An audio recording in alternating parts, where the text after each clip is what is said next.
और आपको जानकर आश्चर्य होगा कि खाली खाना नहीं खिलाया, जहाँ-जहाँ पर मेडिसिन की ज़रूरत थी, वहाँ पर भी हमारे कार्यकर्ता उस समय जाकर मेडिसिन भी देते थे। ऐसे वस्त्रों को अगर हम नदी-नाले में फेंकेंगे, महिलाएँ ना अपने आप को एक्सप्रेस नहीं कर पाती। मे बी उनको लगता है कि यार मैं मतलब मैं बोलूँगी तो ये नाराज़ हो जाएँगे। हज़ारों लोग केवल एक ही जगह पे जाके अपना माथा टिकाते हैं और वहाँ पे गरीब और अमीर सब बराबर होते हैं। हम खुद नहीं समझ पाते अपने माँ-बाप को।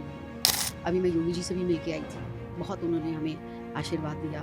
श्रीमद् भगवद गीता का भी यही है कि मैं उसको किताब की तरह ही मेरा ध्यान पढ़ने पे होता है। बिल्कुल। मुझे ऐसा लगता है कि प्रॉब्लम सॉल्व करने की बजाय हम अंधविश्वास की तरफ ज़्यादा चले गए हैं। आजकल पता है आपको किस-किस बात पे झगड़े हो रहे हैं? माएँ are very impressed by the sons जो उनके गुलाम होते हैं। तुम्हें प्रॉब्लम उनसे है हुँ। या अपने पति से है?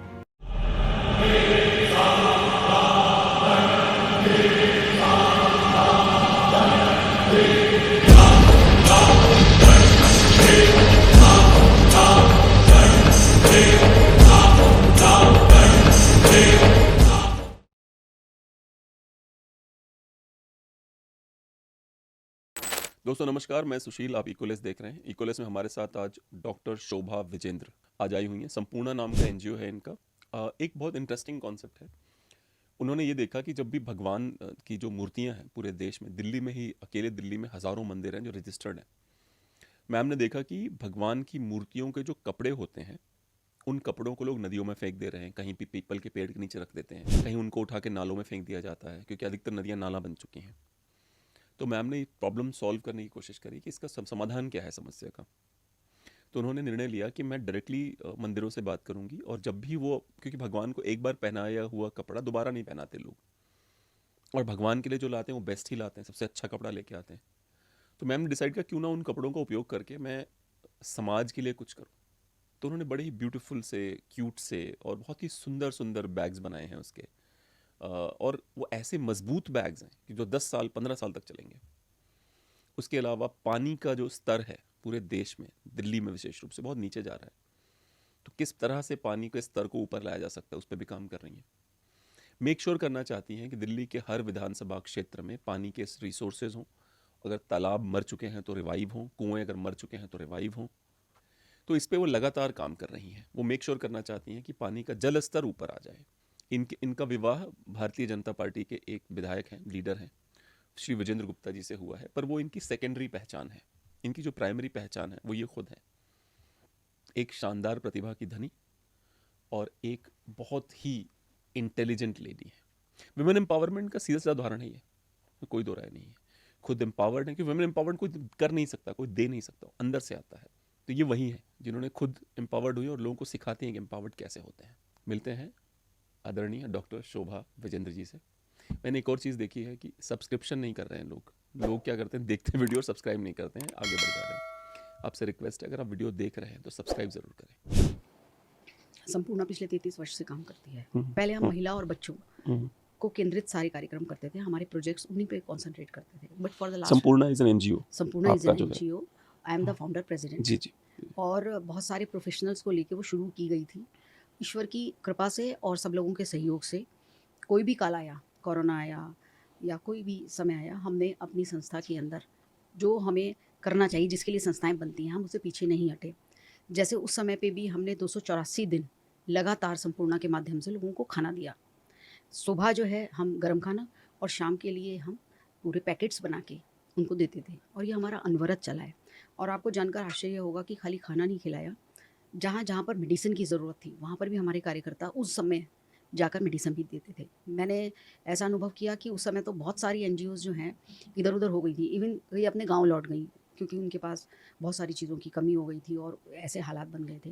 लेकिन संपूर्णा जो है वो अपने केंद्र के माध्यम से, अपने वॉलंटियर्स के माध्यम से डटी रही। हमने जो है मास्क बनाए। सबसे पहले दिल्ली के अंदर अगर किसी ने मास्क बनाए थे तो वो हमारी संस्था ने बनाए थे, क्योंकि हम ऑलरेडी पहले कपड़ों से थैले बनाते थे और अन्य उत्पाद बनाते थे, तो हमारे हमारे पास मटेरियल था। हमारी एक वरिष्ठ कार्यकर्ता थी, उन्होंने कहा, उनकी बेटी अमेरिका में थी, तो उसने बताया कि हमारे यहाँ पे तो सब मास्क पहन रहे हैं। उस समय मास्क का कॉन्सेप्ट यहाँ पे नहीं था, तो उन्होंने हमें, उन वरिष्ठ महिला ने जो हमारी कार्यकर्ता भी थी, उन्होंने मुझे बच्चे का और 2 एडल्ट्स के मास्क बना के दिए, और फिर हमने वो 10 लाख मास्क उस समय के अंदर बनाए। धीरे-धीरे समझ में आया कि नारी भी प्रकृति का ही एक भाग है। अगर हमारी मजबूत भाग है, मजबूत भाग है। क्योंकि जब भी भगवानों को भी ना असुरों से टकराना होता था तो उसके लिए भी वो हमेशा महिला भगवानों के पास ही जाते थे, क्योंकि प्रकृति का जो महिला स्वरूप है ना वो ज़्यादा स्ट्रांग है, वो ज़्यादा मजबूत है। को लगा कि नारी उसका एक भाग है और उससे एक बड़ा लार्जर इशू हमारे सामने कुछ सालों से तो और ज़्यादा हो गया है, जैसे पर्यावरण, जिसमें हम पूरा का पूरा ग्लोबली एक क्राइसिस देख रहे हैं। हमने अपने फिर कॉन्संट्रेट किया पर्यावरण पे भी, और जब हम पर्यावरण पे कॉन्संट्रेट कर रहे थे तो हमने एक 5 पॉइंट एजेंडा चलाया। चूँकि हमारी संस्था रोहिणी के अंदर है, वहाँ पे कोऑपरेटिव सोसाइटीज़ बहुत ज़्यादा हैं, 155 सोसाइटीज़। हमने एक एजेंडा चलाया कि आप जो हैं अपनी सोसाइटी के अंदर सोलर पैनलिंग करिए, आप वाटर हार्वेस्टिंग करिए, आप रेन वाटर हार्वेस्टिंग करिए, आप जो हैं सेग्रीगेशन ऑफ गार्बेज कीजिए, आप कंपोस्टिंग कीजिए, and the most important is कि आप ये प्लास्टिक बैग्स को छोड़ो। तो हमने उनको अल्टरनेटिव दिए। पुराने कपड़ों के बैग्स, डिफरेंट साइज़ेज़, डिफरेंट तरीके के हम गेट पे रख दिए। आप जा रहे हैं, अपने घर से निकले, आप मार्केट जा रहे हैं, ऑफ़िस जा रहे हैं, आप एक बैग उठा लीजिए। आप कुछ भी सामान खरीदें, अपने घर ले आइए शाम को, और आते हुए जब आपका खाली हो गया उसको रख दो। तो एक कॉन्सेप्ट हमने दिया। वो करते हमें एक दिन हमारे ही जो सामान में जो लोग हमें पुराने कपड़े देते थे, एक बहुत बड़ा गट्ठर मिला, और वो इतना सुंदर था कि मुझे मेरी उसने बुलाया सुपरवाइज़र ने कि देखना मैडम, ये क्या आज तो बहुत ही सुंदर आया है। हमने देखा अरे ये तो भगवान की पोशाक ही है। फिर हमारी एक मीटिंग हुई कि अब भगवान जी की पोशाक का क्या करें? तो हमने फिर उससे थैले बनाने का काम शुरू किया। जब वो थैले बनाने का काम हमें शुरू हुआ तो हमें एक बात समझ में आई कि जब हम मंदिर जाते हैं तो हम देखते हैं आज भी हज़ारों लोग केवल एक ही जगह पे जाके अपना माथा टिकाते हैं, और वहाँ पे गरीब और अमीर सब बराबर होते हैं, लेकिन अंतर फिर भी थोड़ा-सा होता है। वो अंतर ये होता है कि वो जो गरीब व्यक्ति, वो जो गरीब श्रद्धालु होता है, उसके पास एक प्लास्टिक का बैग होता है। उसमें उसकी एक चाबी होगी, खाना होगा, कभी-कभी मोबाइल फ़ोन होता है। तो हमने प्रण लिया कि हम क्यों ना इसको एक विकल्प दें। भगवान जी की पोशाक का अगर हम थैला देंगे, तो एक तो उसमें ब्लेसिंग्स हैं, क्योंकि उस पे देखिए सुबह से लेके शाम तक न जाने कितनी बार मंत्रों का उच्चारण हुआ है। सुबह शाम की आरती तो होती ही है, और वो इतना मजबूत होता है, अभी मैं दिखाऊँगी भी आपको, कि 10 साल भी कहीं नहीं जाने वाला। और जब श्रद्धालु को ये पता लगे कि भई ये भगवान की पोशाक का है, तो उसमें अनायास ही बहुत ही श्रद्धा का भाव आता है। हुँ। तो मैं ये करते-करते अब हमने कुछ पॉडकास्ट किए, कुछ लोगों से मिले, आप जैसे लोगों से, तो और पुजारियों से तो हम मिल ही रहे हैं लगातार। तो हमें समझ में आया ये तो बहुत बड़ी समस्या है कि भगवान जी की सेवानिवृत्त जो पोशाकें हैं, उनका क्या किया जाए? आप पहले दिन तक तो इतना पूजते हैं, उसी के अंदर भगवान के दर्शन करते हैं, उसी से मनमोहक बनती हैं, उसी से आकृष्ट करती हैं आपको, आप आकर्षित होते हो उसके प्रति, और दूसरे दिन से वो आप ढूँढते हो कि मैं नदी में डाल दूँ, मैं नाले में डाल दूँ, मैं इसका क्या करूँ? तो हमने एक विकल्प दिया, और मैं ये चाहती हूँ कि ये पूरे देश का एक प्रोजेक्ट बने। अभी मैं विदेश भी गई, और आपको जान के आश्चर्य होगा कि वहाँ पर भी मैं बहुत सारे लोगों से मिली, पुजारियों से मिली, मंदिरों से मिली, मंदिरों में गई। तो वहाँ पर भी ये है कि वो कहते हैं हमारे पास तो जी 10 साल से पोशाकें पड़ी हुई हैं, हमें समझ में नहीं आ रहा हम क्या करें? तो हमने सबसे निवेदन किया, आप हमें दीजिए, हम उसके उपयोगी चीज़ें बना के आपको देंगे। तो मैं इस काम में लगी हुई हूँ। अभी मैं योगी जी से भी मिल के आई थी, बहुत उन्होंने हमें आशीर्वाद दिया। कल मैं बागेश्वर की धाम की जो सरकार है, उनसे भी मिल के आई, उन्होंने भी बहुत आशीर्वाद दिया। लेकिन योगी जी ने तो मुझे यहाँ तक कहा कि आप वृंदावन में अगर ये शुरू करें तो प्रशासन भी इसमें मदद करेगा। तो मुझे लगता है कि ये जो इतना बड़ा प्रोजेक्ट है, क्योंकि आप देखिए दिल्ली के अंदर 12,500 रजिस्टर्ड मंदिर हैं, और 40,000 मंदिर एग्जिस्ट करते हैं जो रजिस्टर्ड नहीं है, और सबके अंदर ही साल के अंदर कम से कम 4 या 5 बार पोशाकें बदली जाती हैं। भगवान राम का जो मंदिर है, वो जो उसमें अगर आप देखेंगे तो भगवान राम के मंदिर में जो वहाँ के भगवान राम के कपड़े हैं, वो रोज़ बदले जाते हैं। मनीष त्रिपाठी जी हैं, जो उसका काम वो करते हैं भगवान राम, तो रोज़ प्लेन से उनके लिए भगवान के मंदिर के, अब तो वो सोच रहे हैं कि अयोध्या में ही कुछ अपना शुरू कर लेंगे, बट अभी तक यही हो रहा है कि लगातार भगवान राम के मंदिर के लिए वो जो पोशाक है प्रभु की, वो प्लेन से जाती है उनके पास। एक बार मुझे मनीष जी का आप नंबर दीजिएगा, ज़रूर, मैं उनसे ज़रूर। ज़रूर बात करूँगी, ज़रूर। हुँ। क्योंकि ये बहुत बड़ा विषय है, छोटा विषय नहीं है। हुँ। कि जब भगवान जी ने वो पहन ली, उसके बाद अच्छा दूसरी एक और, इसमें एक और पर्यावरण का जो विषय है वो ये है कि पहले हमारे पूरे सब जगह ये लिखा हुआ है, कहा जाता है कि इसको आप जो है नदी में विसर्जित कर दीजिए, प्रवाहित कर दीजिए। क्योंकि ना पहले वो कपास की होती थी, वो सूती होती थी, या वो प्योर सिल्क होता था। अब तो देखिए सब पोशाकों में कहीं न कहीं प्लास्टिक है। अब ये जो भी मैं आपके सामने लाई हूँ उसमें भी प्लास्टिक है। तो अगर वो प्लास्टिक आप नदी-नाले में डालते हैं, तो आप देखिए कितना बड़ा आप पर्यावरण को नुकसान पहुँचा रहे हैं। पर्यावरण पर नई बात सुनी आपने? क्या? जो जो बिल गेट्स, एक बार सर्च करो ट्विटर पे। जो ये बिल गेट्स है, ये क्या करता है, ये पर्यावरण का सबसे महान माना जाता था, ग्लोबल वार्मिंग और ये और वो। तो अगर आप देखेंगे, एक मिनट देखिए अगर आप, तो इसका बिल गेट्स ने ये बहुत साफ-साफ बोल दिया है कि अब वो सच सामने आ गया कि पर्यावरण इज़ अ हॉक्स, ये हॉक्स है। ये पढ़िए, डोनाल्ड ट्रम्प ने लिखा है, we just won the war on the climate change, hoax. Bill Gates has finally admitted that he was completely wrong on this issue. It took courage to do so and for that we are all grateful, MAGA. देखिए, हम हिंदुओं की problem ये है ना कि Bill Gates कहेगा इसलिए क्लाइमेट चेंज नहीं होना चाहिए। हमारे होना चाहिए कि भाई हम हिंदू हैं, हमें पता होना चाहिए क्लाइमेट चेंज कैसे हो रहा है। इट कैन नॉट बी कि बिल गेट्स डिसाइड कर रहा है उस हिसाब से हम बोल रहे हैं। हमें खुद अपना फैसला खुद करना चाहिए। अभी मैं आपको एक बताती हूँ, जैसे हम रोहिणी में रहते हैं, हम्म, आप यहाँ पर लोहे के पुल पे जाते हैं, जी। पूरी जगह बंद है हम्म। कि आपको नहीं डाल सकते, उसके बाद भी आप अरे बाप रे, लोगों को मैंने घुमा के फेंकते फेंकते हुए हुए देखा है, लोग वहीं पे छोड़ देते हैं। हमारे सेक्टर 15 के अंदर एक छोटी सी नहर जाती है, आप देखें सारे कार्यकलाप वहीं पर होते हैं। पर क्यों? प्रॉब्लम क्या है? भाई इतना अंधविश्वास क्यों है लोगों के अंदर?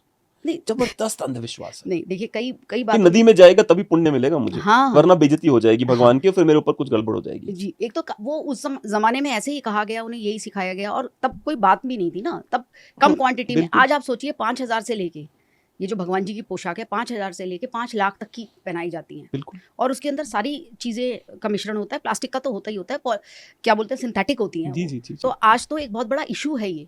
और मेरी कई पुजारियों से बात हुई, उसमें एक ने भगवान जी का 100 बार मतलब माफ़ी मांगते हुए उन्होंने मुझे ये भी बताया कि अब आप बताइए शोभा जी, हम करें तो करें क्या? अगर हम पीपल के पेड़ के नीचे रखते हैं, वहाँ जो है ये शराबी बैठे होते हैं, जुआरी बैठे होते हैं, वो उसको पैर से इधर कर देते हैं, हाथ से इधर कर देते हैं। मैंने कहा उनका होगा भी क्या? अगर आप पीपल के पेड़ के नीचे रखोगे तो यही होगा। तो बोले अंत में हमने कहा कि भई इसको हम जला देते हैं, लेकिन वो भी हम पाप ही कर रहे हैं, उन्होंने ये बोला। तो एक समाधान देने की हमारी ये कोशिश है, और मैं देखिए बिल्कुल आपकी बात से सहमत हूँ कि उतना ही कीजिए जो पहले चल रहा था, वो आज के समय में कितना जो है उपयोगी प्रैक्टिकल हो है, पाएगा, हाँ। प्रैक्टिकल कितना है, उसकी बाकी डायमेंशंस क्या हैं, उन सब पर भी विचार किया जाना चाहिए। लेकिन चूँकि मैं तो कट्टर सनातनी हूँ, और मैं मैं खुद सनातनी हूँ, और मैं, आप ये सोचें मैं बहुत घंटों पूजा कर रही हूँ, मैं ऐसी बिल्कुल भी नहीं हूँ।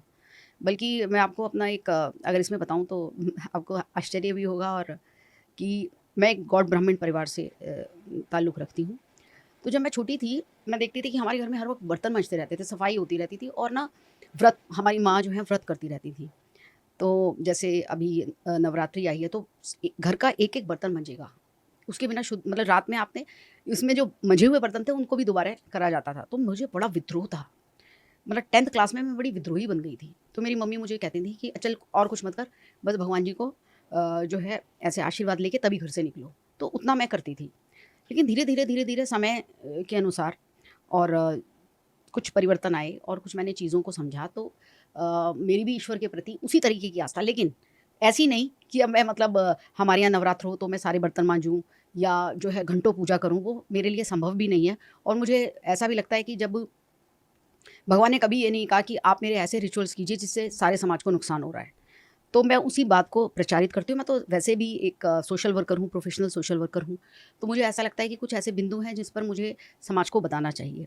अब आप देखिए कि it was not so easy, क्योंकि कई लोगों ने कहा जी अगर आपने ये भगवान जी की पोशाक के थैले बनाए, अब कई लोग तो इसको भी कहीं रख के चले जाएँगे। कई लोग तो अपने घर के अंदर भी इसको करेंगे। तो मैंने कहा देखिए आप ही कहते हैं कि भई जैसी रही भावना जिसकी, है ना? प्रभु मूर्ति तिन देखी तैसी, प्रभु मूरत तिन देखी तैसी। तो मैंने कहा वही वही चीज़ है।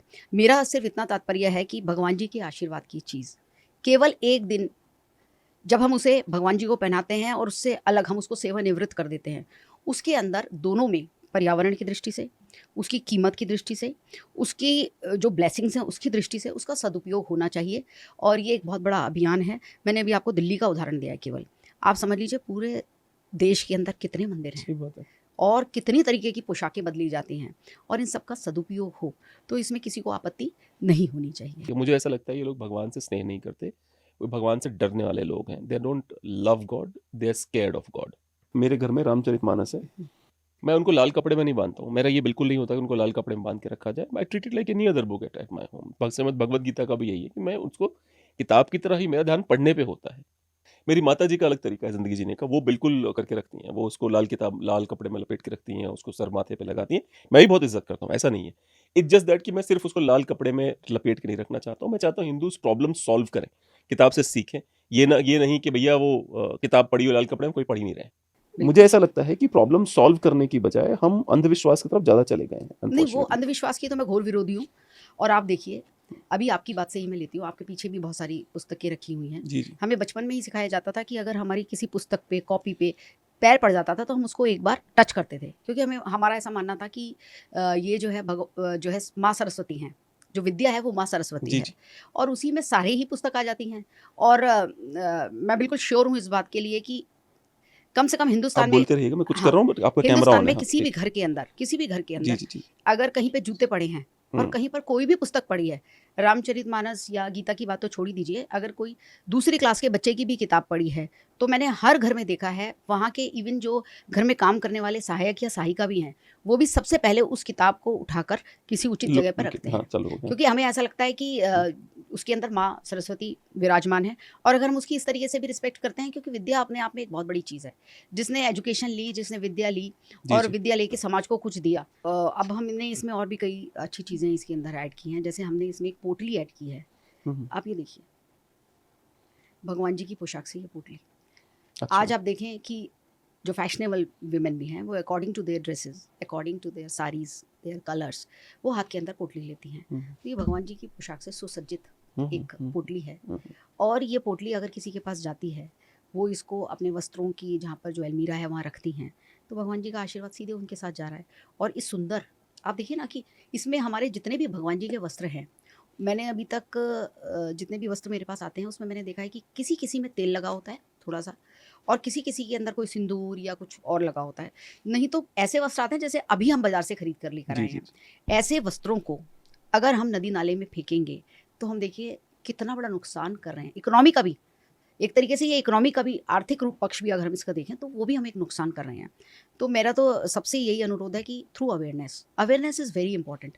अभी क्या लगता था कि हमारी माँ ऐसे करती थी तो हम भी ऐसे करेंगे, हमारे ये ऐसे करते थे, लेकिन उस समय की सिचुएशन कुछ और थी, आज की सिचुएशन कुछ और है और इसका बहुत अच्छा सदुपयोग हो सकता है।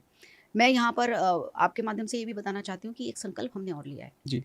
कि आज भी देश की जनता के पास धन का अभाव है और जब धन का भी अभाव होता है, कई बार सोच का भी अभाव होता है, तो प्लास्टिक जो है सारी पॉलिसीज़ के बाद हुँ। पूरे इंडिया में ही नहीं, मैं तो अक्रॉस द वर्ल्ड कहूँगी, वो एक नेसेसिटी सी बनती जा रही है। वो लोग कोई छोड़ता ही नहीं है, मतलब प्लास्टिक थैली कोई छोड़ता ही नहीं है। लेकिन गरीब के विषय में अगर मैं आपसे कहूँ तो ये है कि उनको हमने कोई विकल्प भी तो नहीं दिया। संपूर्णा के माध्यम से, भगवान जी की पोशाक के माध्यम से ये एक विकल्प मैं देना चाहती हूँ, एक समाधान देना चाहती हूँ। देखिए, ये सीता सौभाग्य थैला है। ये छोटा-सा लक्ष्मण सौभाग्य थैला है। अगर हम श्रद्धालुओं के हाथ में ये थैला दे दें, देखिए अंदर से भी कितना मजबूत है ये थैला। अगर हम ये उनके हाथ में दे दें और वो इसके अंदर अपना प्रसाद रखें, इसके अंदर अपनी चाबी रखें, मैं तो कहती हूँ अपना भोजन भी रख जी, लें, जी, जी, जी। तो हुँ, ये 10 साल थैला जाने वाला नहीं है। सही बात और है। जब उनको ये पता चले कि भगवान जी की पोशाक का बना है, तो वो इसका और सदुपयोग करेंगे। आपने अगर ये 10 साल नहीं जाने वाला, तो आप लगा लीजिए 365 इंटू 10, हुँ, हुँ। कितने दिन तक के लिए आपने इतनी सारी प्लास्टिक्स का थैलियों का बहिष्कार किया। हुँ, हुँ, हुँ, तो हुँ। ये उस दृष्टि से भी देखा जाए तो बहुत ही उपयोगी है। आप देखिए, हम जब कोई भी अपना हमारा त्योहार होता है, कोई भी मंगल अवसर होता है, तो हम अ, जो अपनी थाली होती है, उसपे थाल-पोश सजाते हैं भगवान जी की पोशाक से। इससे सुंदर थाल-पोश जिसमें भगवान जी की ब्लेसिंग्स हैं, हम बंधनवार बनाते हैं। बंधनवार हम क्यों लगाते हैं अपने घरों पे? हम कहते हैं कि वो शुभ है हुँ, हुँ। और भगवान जी उसके माध्यम से हमारे जो हमारे द्वार हैं, मुख्य द्वार हैं, उसके माध्यम से हमारे घर में आएँगे। अगर इस पोशाक के बंधनवार हम अपने घर के बाहर लगाते हैं, तो हमें तो डबल ट्रिपल न जाने कितनी ब्लेसिंग्स मिल गई। एक मतलब ये ना, मतलब सबके सोचने का विषय है कि जिस भगवान को देखकर, उनकी आँखों को देखकर, उनकी पोशाकों को देखकर जब हम मंदिर में जाते हैं तो खो से जाते हैं और एक सुखद आनंद को प्राप्त करते हैं। जिस दिन वो सेवानिवृत्त हो जाती है, वो अशुद्ध कैसे हो गई? पहली चीज़। और अगर वो अशुद्ध भी हो गई तो उसको नदी में ही फेंकना है, नाले में ही फेंकना है या पीपल के पेड़ के नीचे रखना है या मिट्टी में गाड़ना है, ये भी कोई समाधान मुझे समझ में नहीं आया। तो मैं आपको ये भी बताना चाहूँगी कि जब से हम ये प्रोजेक्ट लेकर आए हैं, हमें आम और ख़ास हुँ। सबका बहुत-बहुत आशीर्वाद मिलता है। अभी मैं आपके पास आई हूँ, तो मेरा जो ड्राइवर है और मेरे लोग जो हैं, वो यहाँ पर 2 जगह, एक आपके सेक्टर 50 और एक और जगह से, दोनों जगह से वो वस्त्र इकट्ठे करने गए हैं क्या बात है। कि भई आप हमें दे दीजिए, क्योंकि कई लोगों के पास साधन नहीं होते, कई बुज़ुर्ग लोग होते हैं, हुँ, कई हुँ। पुजारी लोग नहीं पहुँचा सकते, तो जहाँ-जहाँ संभव होता है हम खुद भी कलेक्ट कर लेते हैं। तो प्रक्रिया क्या है? मान लेते हैं आपके पास कपड़े आ गए तो धुलेंगे या क्या होता है? प्रक्रिया क्या है उसकी? बिल्कुल, अच्छा। आपने बहुत अच्छी बात जी। पूछी। देखिए, मैंने आपको बताया कि और ज़्यादातर तो चाय भी ये पी लीजिए। नई जैसी हुँ, चीज़ें आती हैं, हुँ, बिल्कुल, हुँ, बिल्कुल नई जैसी चीज़ें हाँ। आती हैं। और इतने नए होते हैं कि हम मतलब हाथ लगाते हुए भी भगवान जी की पोशाक है इसलिए भी संकोच होता है, और इतनी सुंदर होती हैं, उनके कलर्स अमेज़िंग होते हैं। बिल्कुल, मैं पूरा सारा ला नहीं पाई आपके पास, आप मेरा सेंटर पे आइए, विज़िट कीजिए। ज़रूर। मतलब ऐसे कलर जो मैंने कभी देखे नहीं, हुँ, ऐसे कलर आपको उसके अंदर मिलेंगे। हुँ, क्योंकि मुझे लगता है कि जब पुजारी लोग भगवान जी की पोशाक सोचते होंगे, तो वो ऐसे कलर्स इसमें इमेजिन करते हैं, जो मन को तुरंत भाते हैं। कपड़े हमारे पास आ गए, हुँ, सबसे फर्स्ट स्टेप इज़ सेग्रीगेशन, उनको सॉर्ट आउट करते हैं, सॉर्टिंग करते हैं। सॉर्टिंग के लिए हमारी एक टीम है, हुँ, जो उसको कई भागों में हम करते हैं। जैसे उसमें ना कई चुन्नियाँ आती हैं, दुपट्टे आते हैं, माता की चुन्नियाँ विशेषतः आते हैं, उनको एक तरफ करते हैं। और उनसे जो हम थैले बनाते हैं, वो हमारी जब भी कंजक होती हैं, हुँ। तो हम कंजक पे ये कहते हैं कि दोनों पे 2 बार आती हैं जी, जी। जैसे, तो दोनों पे हम ये कहते हैं कि आप हमसे 9 थैले लेके जाओ, और हुँ, बच्चों को खिलाते हैं ना, तो आप उसके अंदर प्रसाद उसके अंदर रख के दो। सही बात। प्लास्टिक वो होगा, ब्यूटीफुल हाँ। आप कुछ भी उसको दे रहे हो, तो वो हम, क्योंकि वो थोड़ा पतला भी होता है, बच्चे लेके जाते हैं, तो वो उसमें चलता है। हुँ, हुँ, उसके अलावा जो हमारे मोटे कपड़े होते हैं, उनको हमें इसमें कटाई छटाई बहुत ज़्यादा होती है। और आप देखेंगे कि मोटा कपड़ा है, जैसे मैंने आपको बताया सिंथेटिक कपड़ा है, तो इसकी कटाई जो है वो सुखद नहीं है। हमारी जो वॉलंटियर्स हैं, जो हमारी लाभार्थी बहनें हैं, उन सबके यहाँ पे हाथ में ना अच्छा सीज़र घाव से सा काटने की वज़ह यस से। अच्छा। बन हाँ, जाता है हाँ। वो। तो फिर हम ये करते हैं। उसके बाद अकॉर्डिंग टू देयर साइज़, क्योंकि आप ये सोचिए भगवान जी की पोशाक भी इतने साइज़ेज़ में आती हैं, इतने साइज़ेज़ में आती हैं। किसी ने अपने घर में बहुत छोटे से लड्डू गोपाल रखे हुए हैं। किसी ने अपने घर के अंदर बिल्कुल छोटे से श्री राम का स्वरूप रखा हुआ है, और कई इतने विशाल होते हैं। तो अकॉर्डिंग टू देयर साइज़ेज़ हम फिर देखते हैं कि क्या प्रोडक्ट्स हो सकते हैं। कई जगह कभी बहुत ही ना सुंदर कपड़े भी हमारे पास आते हैं, जो जिसके अंदर लेस प्लास्टिक होता है, या they are comfortable to wear, ऐसे भी आते हैं। तो अगर दोज़ क्लोथ्स जो कंफर्टेबल टू वियर होते हैं, उसको हम कभी भी थैले नहीं बनाते। उसमें हम इन कंजकों के लिए हुँ, लहंगे बनाते हैं। अच्छा। हाँ, और वो हम लहंगे बनाते हैं, और हमेशा ना क्या होता है, ब्लाउज़ेज़ नहीं आते हमारे पास। वो होते ही नहीं है, भगवान जी को वैसे हुँ, पहनाते ही नहीं है। तो वो क्या हो, एक लहंगे की शेप में आता है, और एक पूरी चुन्नी आती है, दुपट्टा आता है। तो उस दुपट्टे को आधा करके उसका ब्लाउज़ बना के, और आधा दुपट्टा बन के बच्चों को देते हैं। तो वेरियस यूज़ेज़ करते हैं। लेकिन जो इसका मुख्य जो बिंदु है, वो वहीं पर है कि एक तो सदुपयोग, पर्यावरण से रक्षा, और तीसरा जो भगवान की चीज़ है, वो जितनी चल सके उसे चलाओ। हुँ, हुँ। उसे आप सेवानिवृत्त करके क्यों फेंकते हो? जी, जी। तो ये हमारा मेन एजेंडा रहता है। आप ये देखिए, जो हम इसमें व्यापक चीज़ें ला रहे हैं, नई-नई चीज़ें ला रहे हैं इसके अंदर। जो बंधनवार है, वो अभी हमारा इस बार दीपावली पे हमने ये कॉन्सेप्ट किया, और यू विल बी सरप्राइज़्ड कि जितने भी हमारे रोहिणी में लोग थे, और जितने हमारे वॉलंटियर्स हैं, सबने अपने घरों में इस बार बंधनवार लगाए, तो भगवान जी की पोशाकें लगाए, और सबने पूछा कि भई ये इतने सुंदर बंधनवार आपने कहाँ से लिए? कैसे आए आपके पास? तो ये लाइक जो भी रोहिणी में जो भी परिवार हैं अ, उनको आप ये मुफ़्त में देती हैं या देयर इज़ अ कॉस्ट आपने फॉर इट? बहुत ही अच्छा बताया, जी, जी। बहुत ही अच्छा क्वेश्चन है। हुँ, यहाँ पर मैं सबको बताना चाहूँगी कि इसके अंदर हमने बहुत ही मिनिमम कॉस्ट रखी हुई है। जैसे हुँ, मैंने आपको बताया कि हम 33 साल से बैठे हैं। 33 साल में सिलाई हमारा सबसे पुराना प्रोजेक्ट है, और हमारे पास अभी तक कम से कम, अगर मैं इसको लगाऊँ, तो 5 से 6,000 बहनें सिलाई सीख के जा चुकी हैं। हुँ, हुँ। और सबके मन में ये होता है कि जो है ना, सीखना, ट्रेनिंग इज़ नॉट इम्पोर्टेंट, कोई गेनफुल एम्प्लॉयमेंट सबको चाहिए। जी, जी। तो हमने आज से नहीं, बहुत पहले से हम कोई ना कोई काम उनको ऐसा देते हैं, जिससे कि किसी के आगे हाथ ना फैलाना पड़े, और बहुत ईज़ी वाला। बहुत ज़्यादा वैसा हम काम नहीं दे पाते, क्योंकि वो तो फिर बुटीक्स वगैरह में जाके करते हैं। देखिए, जो हमारे पास सिलाई सीखने आती हैं अभी तक का जो है, वो ज़्यादातर वो होते हैं जो घरों में काम करती हैं, या जिन्होंने 7वीं 8वीं पढ़ लिया, हुँ, या घर की सिचुएशन ऐसी है, दूर नहीं जा सकती, तो वो लोग सीखने के लिए आते हैं। तो हम उनको जो है थैले बनाने के लिए हमने अमाउंट रखा हुआ है, हम वो अमाउंट देते हैं। और कई बार जो हमारी पुरानी सीखी हुई बहनें हैं, वो हमारे सेल्फ हेल्प ग्रुप में शामिल हैं, वो हमारे पास आती हैं, हम उनको पूरा सारा सामान दे देते हैं, वो अपने घर से भी बना के देती हैं। अभी इस दीपावली पे 3,000 थैले बांसुरी स्वराज ने हमसे लिए, और उसके अंदर उन्होंने हर थैले के अंदर 11-11 दीपक भी हमसे लिए। तो एक बहुत बड़ी संख्या के अंदर महिलाओं को काम मिला। कैसे काम मिला? कि जो हमारे दीपक थे, उस पे पेंट हुआ, तो कुछ लाभार्थी लड़कियां जो थैले भी नहीं बना सकती थी, हुँ, हुँ। उन्होंने वो दीपक को पेंट किया, और जो थैले बना सकती थी, उन्होंने थैले बनाए। और ये काम एक जगह नहीं, मैंने बांसुरी जी का नाम इसलिए दिया क्योंकि वो बांसुरी जी को सब लोग जानते हैं। ऐसे हमारे बहुत से लोग हैं, और मैंने अपने घर में भी ये सुनिश्चित किया कि जहाँ-जहाँ पर संभव हो, वहाँ-वहाँ पर हम संपूर्णा के उत्पाद ही लें। और इसी प्रकार से न जाने कितने वर्षों से मेरा एक ये भी है कि मेरी हर चीज़ अगर कहीं जाएगी, तो संपूर्णा के लिए जाएगी। आपको मतलब, अगर हमारे घर का कोई कारपेट भी होगा, तो संपूर्णा को जाएगा।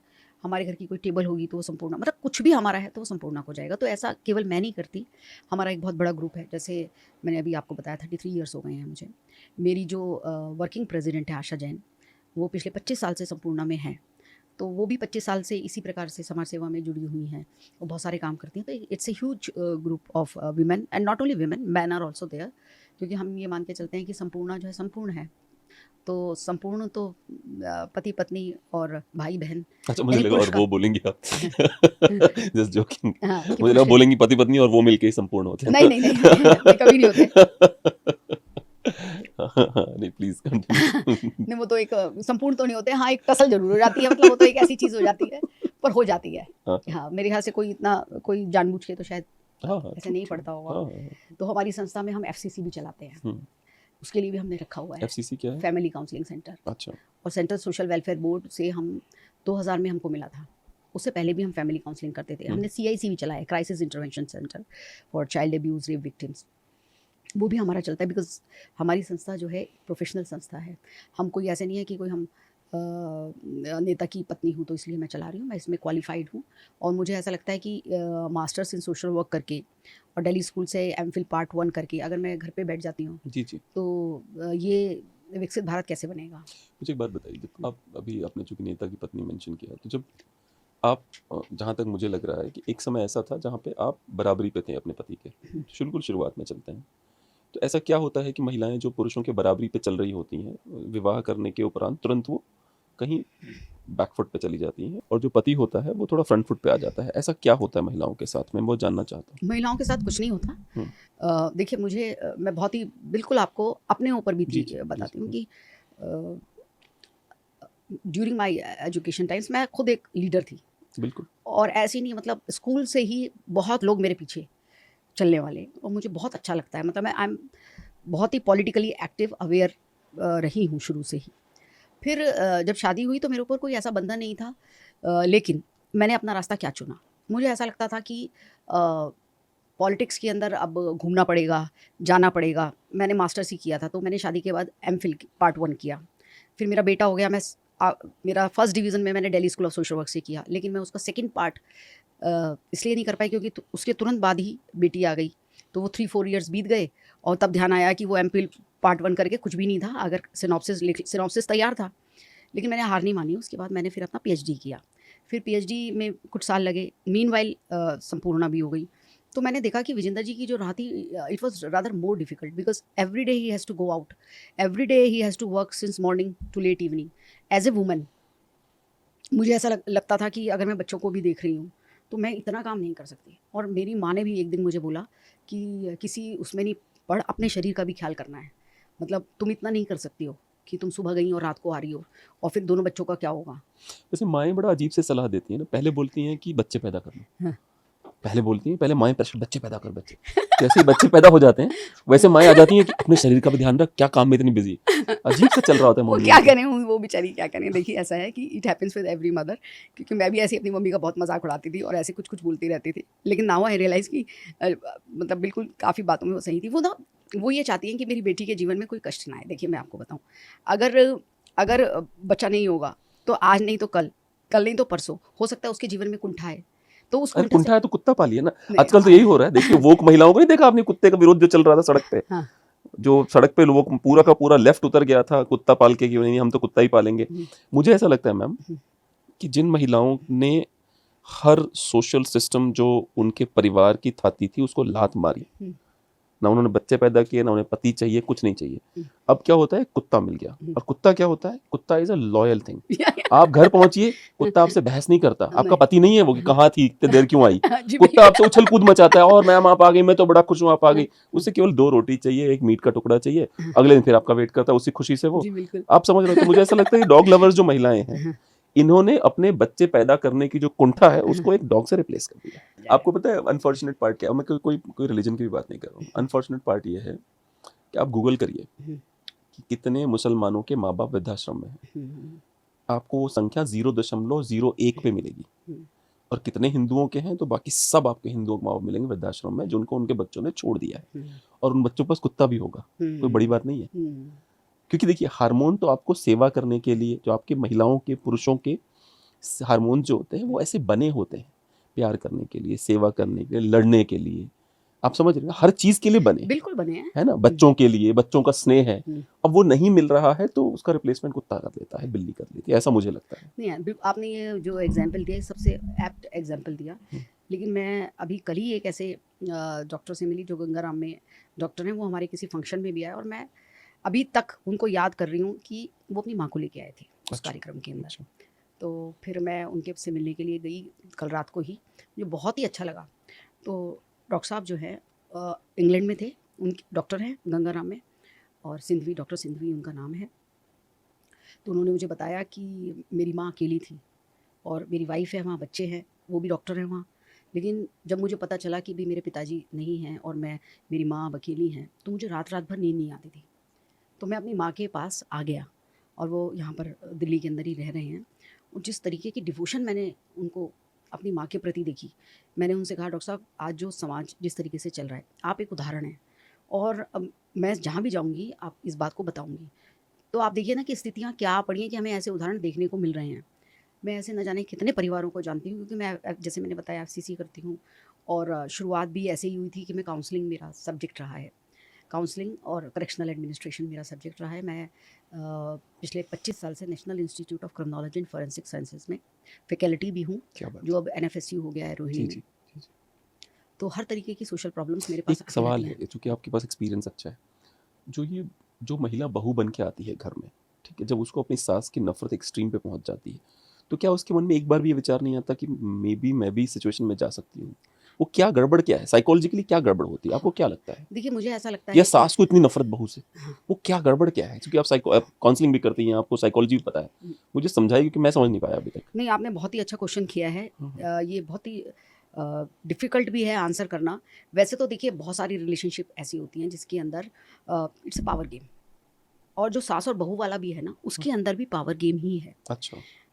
जितनी भी जो बोलें कि एकदम एक्सट्रीम लव है या एक्सट्रीम हेटेड है या एक्सट्रीम आप एग्रेसिव हैं, तो कहीं न कहीं वो कनेक्ट होता ही है किसी पावर गेम से। अच्छा। और जब ये बहू और सास वाला होता है, तब ये इतना ज़्यादा अपैरेंट होता है, apparent in a way, because एक लड़की आती है बहू बन के और उसको लगता है कि उसको पहले से माइंड के अंदर ऐसा होता है कि अब वो बहू बन के आ रही है, तो शायद पूरे घर पर, पूरी सारी चीज़ों पर उसका अधिकार है। कर्तव्य वाली चीज़ उसको नहीं आती है। और देखिए ये जो आपने बात की ना, ये मिसिंग भी है हमारे। हमें हमें जो जिस तरीके का आज का समाज चल रहा है, उसमें ये मिसिंग भी है। उसकी जगह और उसको एग्रेसिव बनाने के पूरे काम हो रहे हैं। उसके अंदर उसको ये बताया जा रहा है आजकल कि पहले भी एक्सट्रीम था कि तू मर 498 ए। हाँ, कि तू मर के ही आई हो। नहीं, पहले भी एक्सट्रीम था। जी, जी, इट जी। वाज़ एक्सट्रीम हाँ, हाँ। कि भई आपको कुछ भी हो, अब तुम यहाँ से, तुम्हारी डोली उठ रही है, हाँ, हाँ। तो अब तुम अब तुम्हारी अर्थी उठेगी, अर्थी उस उठेगी चौखट से बाहर। बाहर। ऐसे ही बोला जाता था ना, वो भी एक्सट्रीम था। जी, बिल्कुल, अब बिल्कुल। एक एक्सट्रीम ये है कि अगर तुझे ज़रा भी ये कह दे, हुँ, हुँ। और स्पेशली तुम्हारी सास ये कुछ कह दे, तो तुम तुरंत विरोध करना। हुँ। अगर तुम एक बार दब गई ना, तो बस फिर हमेशा के लिए पूरी ज़िंदगी भर दब जाओगी। तो ये भी कह के उसको भेजा जा रहा है। तो क्या है, जब वो वहाँ जाती है, उसको उस तर अच्छा, एक वो जो दूसरी सास है, उसका भी पावर गेम है, उसका भी एक डोमिनेंस है, वो भी अपने घर को अपनी तरीके से चला रही है, अपने तरीके से रख रही है। तो जब दूसरी, अब उसमें डिपेंड करता है कि किसकी डोमिनेंस कितनी हो पाई है। सत्ता का हस्तांतरण नहीं हो पा हाँ, रहा। कितना हो पा रहा है, कितना हो पा रहा है। नहीं, नहीं, वो भी है, उसमें भी एक जी, जी। रीज़न है। देयर इज़ जी, जी, जी। क्या है, हुँ। कई बार इतना ज़्यादा भी हो रहा है कि वो जो बुज़ुर्ग महिला है, वो भी अपने को बहुत ज़्यादा हीन समझने लगती है। मैं आपको एक एग्ज़ाम्पल देती हूँ, सबको समझना होगा, ये बहुत ही कटु एग्ज़ाम्पल है। मैं क्यों देती हूँ, क्योंकि ये मेरी एक फ्रेंड भी थी वो, जी, जी। उन्होंने मुझे बताया था। आप मुझे इसका आंसर भी मैं सबसे चाहती हूँ कि वो उनकी एक ही बेटा, तो बहू आई, तो कुछ भी नहीं, वो अपने मतलब अपने रहती थी, अपने एन्जॉय करती रहती थी, कुछ भी करती रहती थी। वो कभी कुछ नहीं बोलती थी, वो कभी किचन में भी नहीं घुसती थी। तो और बेटा जो है हमेशा अपनी बहू मतलब अपनी वाइफ़ की साइड ही लेता था, तो इसलिए वो कभी कुछ कह ही नहीं पाई। बोली मैं कुछ कहना भी चाहती थी तो मेरे जो खुद के हस्बैंड हैं, हुँ, हुँ। वो भी कहते थे, अरे तुम छोड़ो ना, तुम इन चक्करों में क्यों पड़ती हो? ऐसे करके। तो बोली वैसे तो सर्वेंट था, तो कोई इतनी प्रॉब्लम आई नहीं। हुँ। लेकिन एक बार हमारा शुरुआत कहाँ से हुई कि उनका कुक चला गया। उनका कुक चला गया, अब घर के अंदर सारा प्रेशर, क्योंकि एक जब कुक बनाता है हुँ। तो आपको बहुत सारे आपकी चॉइसेस होती हैं, लड़का अलग बोलेगा तो बहू हुँ, अलग हुँ, बोलेगी, हुँ, तो वो सास हुँ। अलग बोलेगी। तो कुक चला गया, तो उनको कुछ नहीं लगा, उन्हें लगा कि चलो ठीक है, थोड़े दिन की बात है, मैं किचन संभालती हूँ। बोली मैंने किचन संभालनी शुरू करी। अब मैं इतनी परेशान हो गई कि एक चीज़ बनाती हूँ तो बहू को वो पसंद नहीं आती, दूसरी चीज़ बनाती हूँ बहू को वो पसंद नहीं आती। एक दिन मैंने अपने हस्बैंड से हल्का सा कहा कि मतलब इसको भी तो कुछ करना चाहिए। मेरे हस्बैंड ने मुझे डांट दिया तो मैं अपने लग गई। बोले फिर उसको कुछ शर्म आई होगी या कुछ, एक दिन वो किचन के अंदर आ गई, तो किचन के अंदर आ गई, तो मेरा एकदम हाथ पकड़ के कहती है इतना शोर मचाती रहती हो, आप ये करती रहती हो, आपको कुछ रखना तो आता नहीं है। बोली उसने मुझे इतना सुनाया, वो भी चलो कोई बात नहीं, मैं तब भी करती रही। तीसरे दिन क्या किया, वो उसने कहा कि भूल गई या वो कुछ हुआ कि भाई चाय चाहिए, मुझे चाय चाहिए, तो वो चाय ऐसे कुछ बोली। तो बोली मैंने सोचा है तो बेवकूफ़ी, चलो कोई बात नहीं। वो चाय बनाने लगी, वो चाय बनाने लगी तो एकदम से आई और ना उसने ना उसको इतनी ज़ोर से धक्का दिया। उसने अपनी सास को ये बोला कि तुम आप सबके सामने अच्छा बनना चाहती हो कि आप मेरी चाय बना रहे हो, आप मैंने आपसे कहा था क्या चाय बनाने के लिए? तो उसने कहा बेटा मैंने तो ऐसे ही बना दी। लेकिन उसकी अब जब उसने उसको धक्का दिया, तो क्या हुआ कि वो धक्का दिया, वो रोती-रोती अपने हस्बैंड के पास गई, हस्बैंड ने तब भी नहीं माना। फिर एक दिन क्या हुआ कि उनके हस्बैंड भी घर थे और उनका बेटा भी घर पे था। ऐसी ही बदतमीज़ी उसने उनके सामने की और उसके ना यहाँ पे खून आ गया। अरे बाप रे। हाँ, जब वो आ गया और वो मतलब अच्छे एजुकेटेड लोगों की बात बता रही हूँ मैं जी आपको। जी। तो जब ये आ गया तब वो गई। लिटरेट नहीं थे, एजुकेटेड नहीं थे, educated, they were educated, but they were not literate. They were not literate, you may से। तो वो जो है फिर वो बात खुली। तो क्या होता है कि कभी-कभी उस जो बुज़ुर्ग महिला होती है ना, उसको भी कोई सपोर्ट नहीं मिलती है और ये फिर पावर गेम आ गया। फिर वो लड़की अब पहले दिन से ही आके समझ गई शायद कि घर के अंदर या तो पापा की चलती है या मेरे पति की चलती है, माँ की कुछ चलती ही नहीं है। तो जब ऐसा पावर गेम आ जाता है तो बहू की चलती है, कुछ महिलाएं ना अपने आप को एक्सप्रेस नहीं कर पाती, मेबी। उनको लगता है कि यार मैं मतलब मैं बोलूंगी तो ये नाराज हो जाएंगे, वो बचपन से ही चलता है उनके साथ में। अच्छा, कुछ महिलाएं क्या करती हैं, वो अपना वो किल करने के लिए वो ओवर एक्सप्रेसिव हो जाते हैं। जैसे उसकी बहू थी, वो ओवर एक्सप्रेसिव हो गई, मिडिल का ग्राउंड नहीं। जैसे मेरा जवाब ये होगा कि बिफोर वो सास किचन में घुसी, उसको सबको बुलाना चाहिए, बोलना चाहिए देखो ऐसा है। जो कुक था उसकी सैलरी 20,000 थी, क्योंकि वो जो है वो XYZ 5वीं पास था, ये था, मैं पढ़ी लिखी हूँ, ठीक है, आज से मैं किचन संभालूंगी और तेरी माँ हूँ और इसकी बीवी हूँ, तो मेरा हर महीने का बनेगा 50 या 55 हज़ार रुपया, वो मुझे ला के दे देना। किचन के एक्सपेंसेस जो होंगे वो बता दूंगी, ठीक, वो मुझे चाहिए हर महीने के, ये मेरी सैलरी होगी और ये किचन के एक्सपेंसेस होंगे, ठीक है, वो मुझे दे देना, ठीक है। और अगर मुझे फील हुआ कि मुझे एक हेल्पर चाहिए तो मैं बता दूंगी कि हेल्पर भी आ जाएगा और फिर हम किचन रन करेंगे। अगर नहीं हो सकता तो बाहर से सब लोग खाना मंगा लो, जब तक नया बंदा नहीं आता मैं किचन में नहीं जाऊंगी। अब बिल्कुल आपने तो बहुत अच्छा सॉल्यूशन दिया, लेकिन अभी आपने जो एक बात रखी है, ऐसा होता है कि जब वो कभी बहू बन के आई होगी तो उसके घर के जो डायनामिक्स होंगे, जो उस तरीके का होगा, वो ऐसा ही रहा होगा कि तब उनके ससुर की और उसकी चलती होगी, वो तभी से दब गई, तभी से वो मैंने देखा है। देखिए कहना नहीं चाहिए, कई जगह मेल जो है वो पूरी ज़िंदगी बीत जाती है, वाइफ़ को नहीं समझ पाता, सही बात, आई एग्री, है ना? और वो वाइफ़ से इतना आसान थोड़े वाइफ को समझना, समझना नारी को नहीं, समझना इतना नहीं, आसान नहीं, भी नहीं, नहीं है नहीं, ना। वो उसको लगता है कि अगर ये ऐसे कर रही है, तो मतलब ये शी इज़ ओके, मतलब उसको लगता ही नहीं कि मतलब ये कोई बुरी बात है या ये मतलब ये यूज़्ड टू हो गई है या ये तो बना ही लेगी ना। आप में और चलिए आप टेकिंग सारे पीपल फॉर ग्रांटेड। या अब जी। आप सबको छोड़ दीजिए, मैं तो अपने घर का एग्ज़ाम्पल देती हूँ जिससे कोई कंट्रोवर्सी नहीं है। मेरी माँ और मेरे फ़ादर। मेरे फ़ादर जो हैं वो हमारी मम्मी से को ना मतलब पता नहीं क्या समझते थे, मुझे बाद में रियलाइज़ हुआ, अनफॉर्च्यूनेटली बहुत बाद में समझ में आया। वो कहते थे मम्मी को सारा काम, वो कहते ये कर, कहते तू कर, मतलब जब हम जाते थे ना, अपने घर जाते हैं, तो हमारी मम्मी का ये होता था कि हम बैठे रहेंगे, क्योंकि हमने शादी से पहले भी कुछ काम नहीं ख़ास नहीं किया था, मैं तो कभी नहीं मैंने किया। तो कहते थे तू बैठ जा, तेरी मम्मी लाएगी ना, तेरी मम्मी करेगी ना, वहाँ तक तो ठीक था। फिर आ गई बहुएँ, तो वो मेरे फ़ादर का रवैया वही रहता था। तो मैं अब और ये उनकी समझती बॉडी हूँ, ओल्ड होती जा रही है। यस, हाँ, यस। हाँ, अब देखिए ना, अब वो इतना थोड़ी कर पाएँगी। हाँ, हाँ, पहले जैसे मुझे भी काफ़ी मेरे बच्चों के लिए भी मम्मी की बहुत हेल्प मिली, क्योंकि मैं सबसे बड़ी थी, तो उस समय मम्मी यंग थी, तो मम्मी ने मेरे बच्चों की भी काफ़ी, क्योंकि विजेंद्र जी काफ़ी बिज़ी रहते थे, मेरी सास नहीं थी और पिताजी थे मतलब, लेकिन जो है पिताजी क्या कर सकते थे, वो जो अपना किरदार था वो करते थे बहुत। मेरे फादर इन लॉ बहुत अच्छे थे, तो लेकिन माँ का रोल तो फिर माँ ही प्रॉब्लम करती। पता है मुझे क्या होती है मैम, मुझे लगता है थैंकलेस हो जाती है जॉब ये वाली। Yes, nobody cares about you. Nobody cares about. If you don't care about yourself, nobody cares about. जैसे आपकी मम्मी ने आपको ही बिल पकड़ा दिया होता ना कि बेटा ये बच्चे 2 हो गए, ये 10 लाख रुपए पर बेबी के हिसाब से, ये रहा 20 लाख, अपने पति को बोल देना जुगाड़ करेगा ये आपने पैसों का बहुत मेरे बड़ी लिए। बात बोली है, ये बिल्कुल ठीक है, ये थैंकलेस क्योंकि वो जॉब जो होता है। 20 लाख रुपए होते हैं ना, मैं एग्जांपल दे रहा हूँ, 20-10 लाख, मैं पैसों की बात नहीं करता हूँ, वो क्या करेंगी ना, फिर वो आंटी अपने लिए एक सर्वेंट रखेंगी कि देखिए यार, या फिर मैं मसाज जाना चाहती हूँ, भाई मैं बहुत थक गई, मैं वृद्ध हो गई, मुझे वो बच्चे बिल्कुल पसंद नहीं आते जो माँ बाप के मरने पे आके रोने की बहुत एक्टिंग करते हैं। मेरा मन करता है पिटाई करूँ तो इनकी। सच में मेरे पिताजी की मृत्यु हुई पिछले साल, मुझे मालूम है कि 7 बच्चे हैं उनके, मैं 6वां बच्चा हूँ उनका, तो मुझे पता है कौन कितने पानी में है, मुझे मालूम है कौन कितना केयर करता है, ठीक है। मतलब मेरे पिताजी कैंसर पीड़ित थे, मुझे अपने भाई बहनों को टेक्स्ट करना पड़ता था कि यार बीच बीच में मिल लिया करो, उनको अच्छा लगता है कि लोग केयर करते, कि उनको फर्क पड़ता है कि मुझे कैंसर है, लोग मिलने आते हैं। ठीक बात है। मुझे फ़ोन करके सुनाना पड़ता था, तुम्हें शर्म नहीं आती, तुम यहाँ नहीं आ सकती हो, या आ सकते हो। क्यों? क्योंकि मुझे लगता था मेरे साथ ही रहते थे वो, तो मैं तो एक एक पल पल उनके साथ जीता मरता था, हाँ, है ना। बिल्कुल। बाकी लोगों को समझ में ही नहीं आती बातें। बाकी लोग केवल रोने के लिए आते हैं कि, और रोने के लिए, जज करने के लिए कि तुमने ये क्यों नहीं ये किया, क्यों नहीं किया? ये भी तो कर सकते थे। अरे हाँ। भाई, मतलब मुझे जिसने बोला, हम्म, मैंने उनको बोला आप ले जाइए, मैं पिताजी को कन्विंस कर लूंगा, हम्म, आप इनको ले जाइए, आप अपने हिसाब से करिए। नहीं नहीं, अच्छा तो चल ही रहा है, अच्छा तो चल ही रहा है। आप समझ रहे हो ना, हाँ, मैं ये समझ प्रॉब्लम है बहुत बड़ी। ये बहुत बड़ी और प्रॉब्लम है। ये पता है, हम, I am not blaming you, I am not blaming my self, हम खुद नहीं समझ पाते अपने माँ बाप को, हम्म, हम खुद नहीं उनकी केयर कर पाते, हम्म, हम खुद नहीं। और जो ज्यादा रोता है हम्म, डेथ के बाद, इसका मतलब उसका गिल्ट उतना बड़ा है, हम्म, क्योंकि उसने उतनी कम केयर करी है। हम्म। जो ज्यादा रोता है, मतलब वो ज्यादा, एक कुछ तो नौटंकी में रोते हैं, वो समझ में आता है, पर जो ज्यादा रोते हैं, जेन्युइन रोते हैं, वो अपने गिल्ट के कारण गिल्ट की ज्यादा वजह से रोते हैं, रोते क्योंकि हैं। उन्होंने केयर नहीं करी कभी उसकी, हाँ, कभी सोचा ही नहीं। कभी सोचा ही नहीं। बिल्कुल, आप ठीक कह रहे हो। अच्छा, एक एग्जांपल और है जो भी मैं आपके साथ शेयर करना चाहती आप हूँ। मम्मी को बोलिएगा, मेरी रिक्वेस्ट है उनसे कि स्टार्ट चार्जिंग एवरीवन। हम्म, बेटों को भी चार्ज करो, पति को भी करो, बेटियों को भी करो। बिल्कुल। जैसे चार्ज करना शुरू करो तो तुम्हें से काम देना करने वाला बंद कर देंगे, बंद कर और देंगे। करोगे तो फिर you will be rich Mohan. नहीं, अब एक और देती हूँ। हम जी। Recreation center for senior citizens भी चलाते हैं। तो एक बार की बात है, अभी हो गए 2-3 साल पहले की हो गए।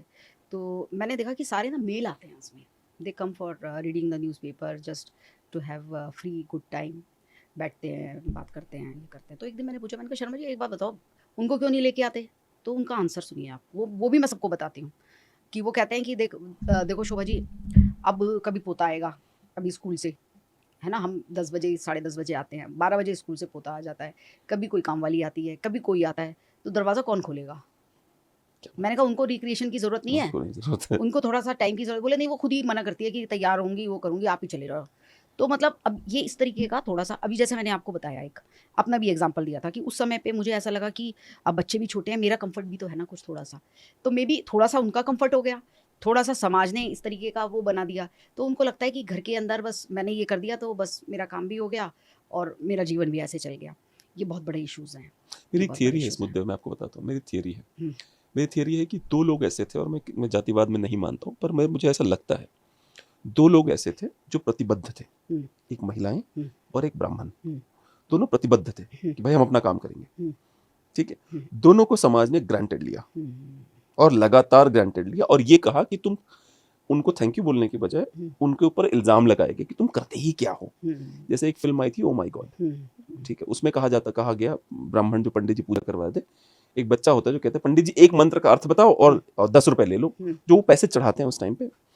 तो मेरा ये उस बच्चे को था, बेटा तू सीख ले संस्कृत, अर्थ बताने की जरूरत ही नहीं पड़ेगी, उनको बुलाई क्यों रहा है, तो खुद कर ले अपनी पूजा। हुँ, तो ब्राह्मणों ने जब उनको ग्रांटेड लिया गया, तो उन्होंने धीरे धीरे समाज को छोड़ना शुरू किया, हुँ, महिलाओं ने भी समाज को छोड़ना शुरू किया। हुँ, तो अब ये वो समाज आ रहा है आपके सामने जहां पे लोग ब्लू ड्रम में मार के डाल दिए जा रहे हैं। हुँ, ये वो समाज आ रहा है जहां पे धीरे धीरे धीरे धीरे धर्म की बातें खत्म होती जा रही हैं, हुँ, क्योंकि हमने जो लोग प्रतिबद्ध थे उनको हमने गधा समझा, ये गधे हैं, इनका काम है यही करना। आप, अब आपसे, आपके पति भले ही पॉलिटिशियन है, अब आपसे ये उम्मीद नहीं करेंगे कि अरे तू घर पे रुक जा, दरवाजा खोलेगी, नहीं। आपकी हुँ, मम्मी की जनरेशन पे बात खत्म हो गई है अब वो। हाँ, हुँ, अब आपकी बेटी की जनरेशन में कुछ नई चीज आएगी, हुँ, तो ग्रांटेड लेना खत्म हो जाएगा, क्योंकि वो बोर हो गई यार, वो हाँ, प्रतिबद्ध बिल्कुल। रह रहे थे। नहीं, मेरे साथ तो मैंने तो बहुत हम्म, मतलब इस हम्म, तरीके से अपने को किया कि अभी भी मेरे सामने कुछ रहते हैं, कभी-कभी ऐसे बैरियर्स रहते हैं, लेकिन मैं उन सबको ओवरकम करती हूँ और हम्म, मैं मतलब एटलीस्ट माय चिल्ड्रन, मेरे जो दोनों बच्चे हैं, वो हमेशा ये कहते हैं कि मम्मी तुम अपना काम करो और हम कर लेंगे, वी विल मैनेज। उनको मतलब शुरू से उन्होंने मुझे काम करते हुए देखा है, तो उनको ये पता है कि मम्मी बैठेंगी नहीं और मैं बैठने के लिए आई भी नहीं हूँ। मेरा मतलब अपने आप से एक संकल्प है कि जितना मैं कर सकती हूँ मैं करूँगी। क्योंकि मैं देखिए मैं हर चीज़ को ना बहुत ही लॉजिकली भी लेती हूँ। मैं कुछ उन लोगों से भी लगातार अपने को कंपेयर करती रहती हूँ जो मेरी ही उम्र के हैं, जो मेरे साथ ही हैं। मैं देखती हूँ कि हाउ इज़ देयर लाइफ़। तो मैं कई बार देखती हूँ कि उनकी लाइफ़ बहुत बेकार है। बेकार इन द सेंस कि वो कूप-मंडूक जिसे बोलते हैं, या अपनी ही टेंशन्स में, बहुत छोटी-छोटी टेंशन, अभी काम वाली नहीं आई है, हम्म, अभी ये नहीं हुआ, अभी वो नहीं हुआ, उसने मुझे ये कह दिया, उसने मुझे ये हम्म, कर दिया। वो अभी तक उसमें ही फँसे, they are not happy, they are not doing something great, और they are not self contented. तो मतलब फिर मुझे लगता है कि मैं तो अच्छी हूँ, कम से कम जो मेरे पास है मैं उसका कुछ तो समाज को लौटा रही हूँ। बस मैं कुंठित नहीं हूँ, मैं मैं बैठ के कुंठित ये तो नहीं नहीं हूँ, सोच रही हाँ, हूँ कि भाई तू क्या बोल गई मुझे, वो हाँ, क्या बोल गया, बोल क्या? क्योंकि ऑक्यूपाइड, ऑक्यूपाइड है हम तो, ऑक्यूपाइड माइंड जो होता है वो कुंठा में नहीं जाता जल्दी। कुंठा में नहीं जाता। हम्म, तो उस सारी दृष्टि से कुछ ना कुछ नया भी करती रहती हूँ और सबको यही प्रेरणा देती हूँ, कुछ ना कुछ करते रहो। ज़रूरी नहीं है सबको घर से बाहर निकल के ही, क्योंकि देखिए हमारे एक चीज़ को तो एक्सेप्ट करना पड़ेगा, बहुत सारी चीज़ें टूट रही हैं, लेकिन अभी भी बहुत सारी चीज़ों को संभालने की ज़रूरत है। तो क्या है, ज़रूरी नहीं है कि सोशल वर्क आप बाहर ही निकलोगे, सबको घर से बाहर निकल के ही कुछ करना है।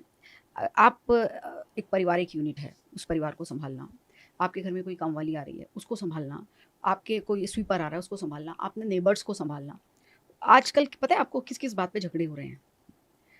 मेरे फ्लैट के बाहर दूसरे फ्लैट वाले ने चप्पल उतार दी, मेरे फ्लैट के बाहर कूड़ेदान रख दिया, मतलब, और ये it's not a small issue for them, ये उनका ऐसा इशू है जिसके लिए उनकी दिन रात जिंदगी हराम हो पर रही है। आपको कहीं ना कहीं देख के लगता नहीं होगा कि इसकी रियल प्रॉब्लम तो वो है, वो तो हम, ये तो इस पे ब्लेम कर रही है खाली, इसकी हाँ, रियल प्रॉब्लम तो कुछ और ही है, इसको आई आइडिया नो, भी नहीं इसकी रियल प्रॉब्लम वी तो क्या है। ऑलवेज आप ऑलवेज जो ऑब्जर्वर हैं, जो अच्छे ऑब्जर्वर हैं, जो साइको एनालिसिस कर लेते हैं, उनको देख के लगता है आंटी आपकी प्रॉब्लम चप्पल नहीं है, आपकी हाँ, प्रॉब्लम कहीं और चल रही है, आप इस चप्पल जबरदस्ती नहीं निकाल वो रहे तो हो हम अपना बताते हैं, वो फ्रस्ट्रेशन। तो देखिए, वो तो हम सारे झगड़ों में देखते हैं। अभी हमारे पास ना एक केस आया, तो उसके अंदर ना बहू वॉज कंप्लेनिंग लाइक एनीथिंग, सास को बोले ही जा रही थी बहुत ही बुरा बुरा।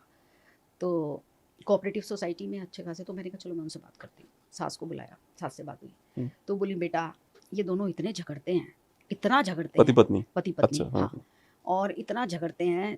तो मैं तो क्या करती हूँ, अब मैंने क्या करा कि जब मेरा बेटा आता है ना, तो मैं जाके सीधे गुरुद्वारे बैठ जाती हूँ। तो ये मुझे गालियाँ देती है, ये कहती है आया वो, और मतलब तू करके बोलती है, और बोलती है कि तू तो गुरुद्वारे भाग गई, तो ऐसे ये कर दिया तूने, तो ये कर दिया। बोली बताओ बेटा मैं क्या करूँ, मैं सामने के सामने क्या करूँ। और मेरा, उसने अपने लड़के को भी कहा, उसने कहा इतना गंदा है ना, तो उसे अपने शब्दों का होश है, और हाथ भी उठा देता है वो, मम्मी पे भी, बहू उस पे भी। तो बोला उसको कुछ है ही नहीं। तो फिर मैंने उसको बुलाया, बहू को बुलाया, मैंने कहा अब एक बात बताओ। सारी बातें उसने मुझे बताई हैं। तुम बताओ, तुम्हारी सास, तुम मैं जो पहले दिन तुम आई थी, तुमने एक भी बात अपने हस्बैंड की नहीं बताई, तुमने सारी बातें कि मेरी सास ने जीना हराम कर दिया, मेरी सास ऐसी, मेरी सास ऐसी, उसको नहीं कुछ फ़र्क पड़ता जी, वो तो ये कर देती है, वो तो ये कर देती है, ना बच्चों का ध्यान रखती, ना कुछ करती, मेरी कोई हेल्प नहीं है, और उसको तो इतने बजे खाना चाहिए। मैंने कहा तुमने सब बातें की, तुम्हें प्रॉब्लम उनसे है या अपने पति से है? मैंने सेम सेम क्वेश्चन। तो जब उसको फिर साइकोलॉजिस्ट से भी बात हुई, मतलब उसके सेशंस भी हुए, तो द रीज़न वाज दिस कि माँ ने तो जैसे सह लिया, माँ तो क्योंकि जो इनके पापा हैं नहीं, यानी कि उनके हस्बैंड नहीं है, तो बच्चा शुरू से ही डोमिनेटिंग निकला है, तो माँ तो सह लेती है, कुछ कर लेती है, वो रिवोल्ट करती है, तो वो उसको और ज़्यादा पीटता है, वो उसको और बहुत ज़्यादा पीटता है, तो वो या तो बच्चों को मारती है, और या जो है अपनी सास को गालियाँ देती है। तो मैंने कहा अगर तुम दोनों मिल जाओ, सास भी और बहू भी, तुम दोनों अगर मिल जाओ, तो तुम उसको सुधार सकती हो। तुम दोनों का काम एक ही रह गया है कि तुम दोनों एक दूसरे को कहती रहती हो। अगर तुम दोनों मिलके उसके सुधार की बात करोगी ना, कि अब की बार हम दोनों मिलके तेरी कंप्लेंट करेंगे, मारेंगे अलग से, मारेंगे भी अलग से और कंप्लेंट भी करेंगे, और ना सोसाइटी से डरता है वो, हाँ, मतलब उसको ये भी है कि मेरा नाम ना खराब हो। तो मैंने कहा जो अगर जिसको डर है कि मेरा नाम ना खराब हो, तो उसके लिए तो सबसे बड़ी चीज़ है, इनका अपनी असली प्रॉब्लम समझो। ये तो आपने बिल्कुल दुरुस्त कहा कि वो फिर ये भी वही है ना कि उसके ऊपर तो बस चलता नहीं, तो किसको कहे, सास को तो कहने मुझे लगते ऐसा हैं। लगता है कि जैसे बी हाइव्स होते हैं जो जो जिसमें मधुमक्खियां रहती हैं, हाँ, तो जो नई रानी मक्खी आती है, तो दोनों के बीच में तब तक युद्ध होता है, तब तक जब तक कोई एक मर ना जाए, ठीक है ना, that's how the bee hives work, दोनों में से जब तक मरेगा तो कुछ चेंज नहीं होगा। मुझे ऐसा लगता है ह्यूमंस में सत्ता का हस्तांतरण जो है आसानी से हो नहीं पाता, हाँ, इसके चक्कर में क्या होता है कि वो लड़ाइयाँ बहुत गहरी हो जाती हैं, और बाद में ultimately the one who is getting old is the one who will lose, सीधी सी बात है। So but the lady is not ready to accept her loss and she continuously keeps fighting, और उसकी वजह से क्या होता है, वो प्रॉब्लम बढ़ती जाती है। अच्छा, जो महिला हार रही है, ठीक है, उस महिला को आइडियली हारने नहीं देना चाहिए, क्योंकि उसने वो यूनिवर्स क्रिएट किया है, she is the one who created that universe including that child, ठीक है ना। अब ये है कि उसे आई डोंट नो, मैं अभी तक I don't want to attack the institution of marriage yet, because I think still it's one of the best things to do. मुझे ऐसा लगता है कि पुरुष अगर अपनी जिम्मेदारियां थोड़ी ज़्यादा बढ़ा दें, जैसे मुझे व्यक्तिगत रूप से लगता है कि मेरी माँ की जिम्मेदारी मेरी है, मेरी बीवी की नहीं है, बहुत क्लियर हूँ मैं इस पर। तो अगर वो हॉस्पिटल जा रही हैं तो मैं जाता हूँ, मेरी बीवी कभी चली गई, कोई कभी उनका मन है 10 बार में एक बार, तो दैट्स हर प्रेरोगेटिव, मुझे मतलब नहीं उससे, but I will go to, या फिर मेरा जो एडमिन का लड़का है वो जाएगा, या मैं जाऊँगा, आई ऑलवेज टेक देम साथ में रखना, कि भाई हाँ रात को सो रही हैं तो उनको दवाएं खाई कि नहीं खाई हैं, कई बार तो आउट ऑफ केयर जाता हूँ कि सांस चल रही कि नहीं चल रही, भाई आप जाते हो ना देखने के लिए, ऐसा हो कि अलग कमरे में सो रही, भाई कुछ हो तो नहीं क्या उनको, तो कई बार तो मेरे 2-2 बजे रात तक जाके चेक करता हूँ, भाई सांस चल रही, चलो ठीक है, वो सो रही होती है, भाई पर मैं यही कह रहा हूँ, आपके माँ बाप आपके अपने हैं, किसी और के नहीं है, ठीक है, तो कमिटमेंट अपने साथ करो, अपने किसी और साथ से उम्मीद करो। मत रखो कि वो ध्यान रखेंगे आपका, वो तो किसी और की बेटी है, उसे क्या फ़र्क पड़ेगा? उसे क्या फ़र्क पड़ेगा? ये बस, बस, बस, बस, हाँ, बस। और मैं एक बात और कहती हूँ, हुँ, ख़ासकर लड़कियों से, हुँ, जो मेरी अभी एक मैंने ऑब्ज़र्वेशन एक मेरी है, क्या है कि पहले तो लड़कों को ही कहते थे, लड़कियाँ भी बहुत ख़राब हैं। वो क्या है, जब बात आती है इस बात की कि माता-पिता की केयर करनी है, तो वो 100 बहाने करती हैं कि मेरे तो ससुराल में ये हो रहा है, मेरे तो ये हो रहा है, और अगर रिस्पॉन्सिबिलिटी किसी की है तो भाई की है। हुँ, हुँ, और जब कोई एडवांटेज लेने की बात होती है तो सबसे पहले आ जाती हैं। तो मेरी उन लड़कियों से भी यही सुझाव है कि जितने वो भाई की हैं ना माता-पिता, इतने ही तुम्हारे भी हैं। और तुमने बताओ किस चीज़ में उनको छोड़ा है? तो तुम्हारी केयर करना, भाई नहीं कर रहा। अच्छा एक बात बताइए, आपके भी 6-7 थे, अगर एक नहीं कर रहा, मेरे पास बहुत लोग आते हैं ऐसे भी बात करने के लिए कि जी क्या करें, वो तो रखता ही नहीं है। अरे वो नहीं रखता, माता-पिता तो तुम्हारे भी हैं ना। माता-पिता को अपना ही, अभी तक तुमने अपना ही माना है ना। वो कर रहा है या नहीं कर रहा, तुम्हें माता-पिता की सेवा करनी है, दूसरों को मत देखो ना। ये हमारे अंदर बहुत ज़्यादा है, दूसरे का एकदम देते हैं। सबसे पहले आके ये बोलते हैं जी उनकी तो कोई नहीं कर रहा, एक तो मैं ही रखे हुए हूँ। तो ये क्या, तुम मतलब इसके अंदर क्या हो गया? माता-पिता ने कभी सोचा कि मेरा तो वो राम भी है, तो श्याम भी है, तो वो भी है, मैं तेरी ना करूँ, वो तो हुँ। सबकी करते हैं। तो ऐसे हमें भी इस भाव को थोड़ा-सा त्यागना होगा। लेकिन ये मेरी मम्मी की एक जो उनकी परमानेंट जो सर्वेंट होती है, तो एक महिला थी जो नेपाल से है, तो दार्जिलिंग में रहती है। तो अभी छुट्टी पे गई हुई है। हुँ, आज आना है शायद उसको, आज ही आना है, थैंक गॉड आज आ जाएगी वो। हुँ, तो आज आना है, तो हमने उसको रिप्लेसमेंट में एक और नर्स बुला ली थी कि मम्मी वॉक करती हैं तो गिर पड़ती हैं, तो हुँ, इसलिए हमने डिसाइड किया कि कोई ना कोई उनको चलते टाइम पकड़ के ही चलेगा वो। तो जब वो छुट्टी पे जा रही थी तो मैंने, हमारे भाई-बहनों का ग्रुप है, हाँ, उसमें टेक्स्ट डाला कि गाइज़, मैं चाहता था लोग वॉलंटरीली आएँ भाई। हाँ, मैंने डाला कि मम्मी की वो नौकरानी 1 महीने के लिए छुट्टी पे जा रही है, तो मैं चाहता हूँ कि एक नर्स आ रही है, हाँ, पर भाई नर्स पता नहीं कैसे ट्रीट करे उनको, हाँ, हाँ, है ना? तो मैं चाहता हूँ क्योंकि वो बिल्कुल नई बंदी, अभी ये तो ट्रस्टवर्दी है, हुँ, नई बंदी है, तो कोई ना कोई आ जाओ, 15 दिन के लिए कोई आ जाओ, 1 हफ्ते के लिए कोई आ जाओ, 5 बहनें हैं भाई, हुँ, हुँ, 1-2 तो है नहीं। मैंने कहा हुँ, कोई भी आ जाओ ध्यान रखने के लिए। तो सिर्फ हवा-हवाई बातें, ये वो दुनिया भर की बकवास चल रही थी उस ग्रुप में। हुँ, then I had to finally write कि ये कब डिसाइड हुआ कि माँ-बाप सिर्फ मेरी ज़िम्मेदारी है? हुँ, कब आप लोगों ने आपस में मीटिंग करके डिसाइड कर लिया? हुँ, मुझे बता दो, तो मैं उस हिसाब से करूँगा भाई, मैं अब बता दो कि हाँ, तुम सिर्फ हुँ, तुम्हारी ज़िम्मेदारी है। हुँ, तो जाके लोगों को वो हुआ, फिर वो उसमें किसी ने बोला कि हुँ, और मेरे भाई-बहन वैसे हैं, मतलब कि हाँ, आने-जाने का टिकट करवाइए, हाँ, ठीक है ना? हाँ, मतलब it was like absolutely, it's like calling a guest, जो आते नहीं, गेस्ट नहीं आते विदेशों से कि आप रहने का इंतज़ाम करिए, हमारा टिकट करवाइए, हमारा ये करिए, हमारा वो वेरी सैड। करिए। मतलब आप बताइए ना, एक तरफ हम विमेन एम्पावरमेंट की बात कर रहे हैं, एक तरफ हम कह रहे हैं लड़का-लड़की बराबर है। एक तरफ हम कह रहे हैं कि भई माँ की ज़िम्मेदारी या पिता की ज़िम्मेदारी केवल भाई की है। नहीं, अब तो महिलाएँ हक भी माँग रही हैं। हाँ, ऑन पिताजी the key other hand property में हक माँग हक रही हैं। माँग रही है, तो हाँ। पूरी ज़िम्मेदारी भी तो आपकी बनती है ना। हुँ, आपकी ज़िम्मेदारी भी बनती है। अभी कल ही मैं एक उसमें गई, शोक सभा में।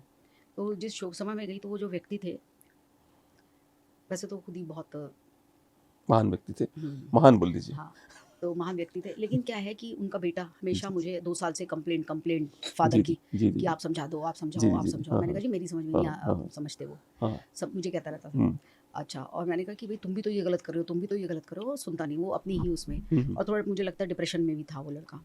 उसकी दोनों बहनें भी माशाल्लाह, एक तो ठीक है, लेकिन एक ने भी अपने सास-ससुर के साथ बहुत बुरा व्यवहार किया था, और उसको वहाँ तक जाना पड़ा था, मतलब कोर्ट तक केस गया था। वो भी केस मुझे मालूम है। हुँ, तो जब मैं गई उसमें शोक सभा में, 5 मिनट्स के अंदर ही मैंने ऑब्ज़र्व किया कि वही लड़की, मतलब द गर्ल्स, तो वो ऐसे बैठी हुई थी वहाँ पे जैसे कि बिल्कुल मेहमान। बिलीव मी, हुँ, हुँ, बिलीव मी, भाभी भी वैसे ही बैठी हुई थी। भाई ही सबको जैसे बैठा हुआ था, हुँ। अटेंड कर रहा था, जो भी कुछ कर रहा था। लेकिन वो दोनों लड़कियाँ, और मुझे ये मालूम है कि मुझे क्यों केस का पता लगा उसका, क्योंकि उनके पापा आए थे मेरे पास ये कहने के लिए कि मेरी लड़की को बचाओ। तो पापा वाज़ कंसर्न्ड कि भई हुँ, लड़की हुँ, ऐसे ना हुँ। हो जाए। लेकिन लड़कियाँ भी मतलब बहुत ही, ये बहुत गलत ज़माना है, बहुत गलत ज़माना चल रहा है, और माता-पिता फिर ये बात भी माँ-बाप नहीं भरी ना उसके दिमाग में हुँ, कि अब तो तेरा ये परिवार नहीं है, तेरा वही परिवार है। हुँ। तो she is taking it literally. नहीं, उनका भी देखिए, क्यों नहीं कर सकते? हम दुनिया के लिए, अभी अभी ब आप मेरे ही उदाहरण लीजिए। अब मैं दुनिया के लिए काम करने के लिए बाहर निकल रही हूँ। जिसको भी मैं देखती हूँ वो कहते हैं हम ये करेंगे, हम वो करेंगे। सोशल मेरे पास हर हर दिन 2-3 महिलाएँ ज़रूर आती हैं कि शोभा जी हम सोशल वर्क करना चाहते हैं, कुछ करना चाहते हैं। तो सोशल वर्क की दृष्टि से ही देखो, किसी भी दृष्टि से देखो, अगर भाई निकम्मा है, भाई नहीं कर रहा है, तो कम से कम आपको हाथ तो बटाना चाहिए ना। माता-पिता की केयर तो करनी चाहिए। ये कह दे के कि जी हम तो अब कैसे रखेंगे, हमारे ससुराल वाले क्या कहेंगे, हमारे ये क्या कहेंगे, कह के कुछ भी नहीं करना। ये बहुत गलत है। पर मुझे ऐसा लगता है कि महिलाओं को शायद सच्ची ट्रेनिंग शायद उनके माँ-बाप ही दे सकते हैं। हाँ, वो तो दे सकते हैं, वो तो उनको नो डाउट। उनको ही ट्रेन करना पड़ेगा कि भाई आपका जो जो आप हमारा ध्यान रखेंगे समाज, क्योंकि हमेशा क्या होता है, हुँ, मैंने एक और चीज़ ऑब्ज़र्व करी है, माएँ are very impressed by the sons जो उनके गुलाम होते हैं, hmm, slave sons like mama's boy की मम्मियाँ बड़ी बहुत खुश रहती हैं। अब क्या होता है कि जैसे ही शादी होती है वो स्लेव अपना मास्टर बदल देता है, हम्म, और इनसे बर्दाश्त नहीं होता कि मतलब यार अच्छा खासा स्लेव था, ये मास्टर चेंज कैसे कर दिया इसने। रियल प्रॉब्लम वहाँ पे भी है। हम्म, आप ध्यान दीजिएगा, बहुत सारी महिलाएं हैं जिनके बच्चे उनके स्लेव हैं, हम्म, और वो सबसे ज्यादा बड़े एग्जाम्पल वही हैं। हम्म, जैसे मेरे साथ क्या था बचपन में, I never like me and my mom used to fight a lot, because I never used to agree with that, I used to express myself कि ये ऐसे नहीं ऐसे होगा। ठीक है, my brother was her slave, he was like कि जो बोलो मम्मी हो। हाँ। जैसे उसकी शादी उसने मास्टर बदल डाला। ठीक है, और मेरी मम्मी से वो बर्दाश्त नहीं की, मतलब बर्दाश्त मास्टर कैसे बदल होगा? गया तेरा। हाँ, ठीक है, तो मैं बचपन से ही लॉजिकल था, हाँ, तो इसलिए मेरे माँ बाप, मुझे पता है द लॉजिक सेज हाँ, that they are old, you're supposed to take care of them because they're very old, hmm, they can't take care of themselves, it's a logical thing to do, and that's why I'm doing it. हाँ, And he's still the same guy who's like, if his wife tells him to do something, he'll do it because he was like that from his childhood. वो उतना हो ही नहीं पाया। हाँ, क्योंकि वो कभी उन्होंने ना वो लॉजिक पे गए, ना उन्होंने उसके लड़ाई लड़ी, ना वो उस पे वो अड़े। उन्होंने जो मम्मी ने बोला वो मान लिया, अब जो बीवी बोलती है वो मान लेते हैं। He doesn't care much. He's like जो इधर से जो बोलेगा वो हम कर लेंगे। And nothing against him. He's a very good human being otherwise. बहुत अच्छे इंसान है, बड़े भाई है, सब है। बट सच यही है, उसमें आप दिखता है कि भाई सच यही है। सच यही है ना? बिल्कुल ठीक कहा। प्रॉब्लम यही है। तो मुझे ऐसा लगता है अगर समाज को बदलना है तो शायद दोनों तरफ से प्रयास करने पड़ेंगे। जो माँ बाप जो चाहते हैं कि उनकी बहू अच्छी आए, उनका ध्यान रखें, ऐसी माताओं को अपनी बेटी को बार बार फोन करके ये नहीं बोलना पड़ेगा कि तू की बर्दाश्त करती है तो सुना दे। हाँ, अगर अपनी बहू से वो उम्मीद नहीं है तुमको, तो अपनी बेटी को बोलना बंद कर दो। बंद कर दो।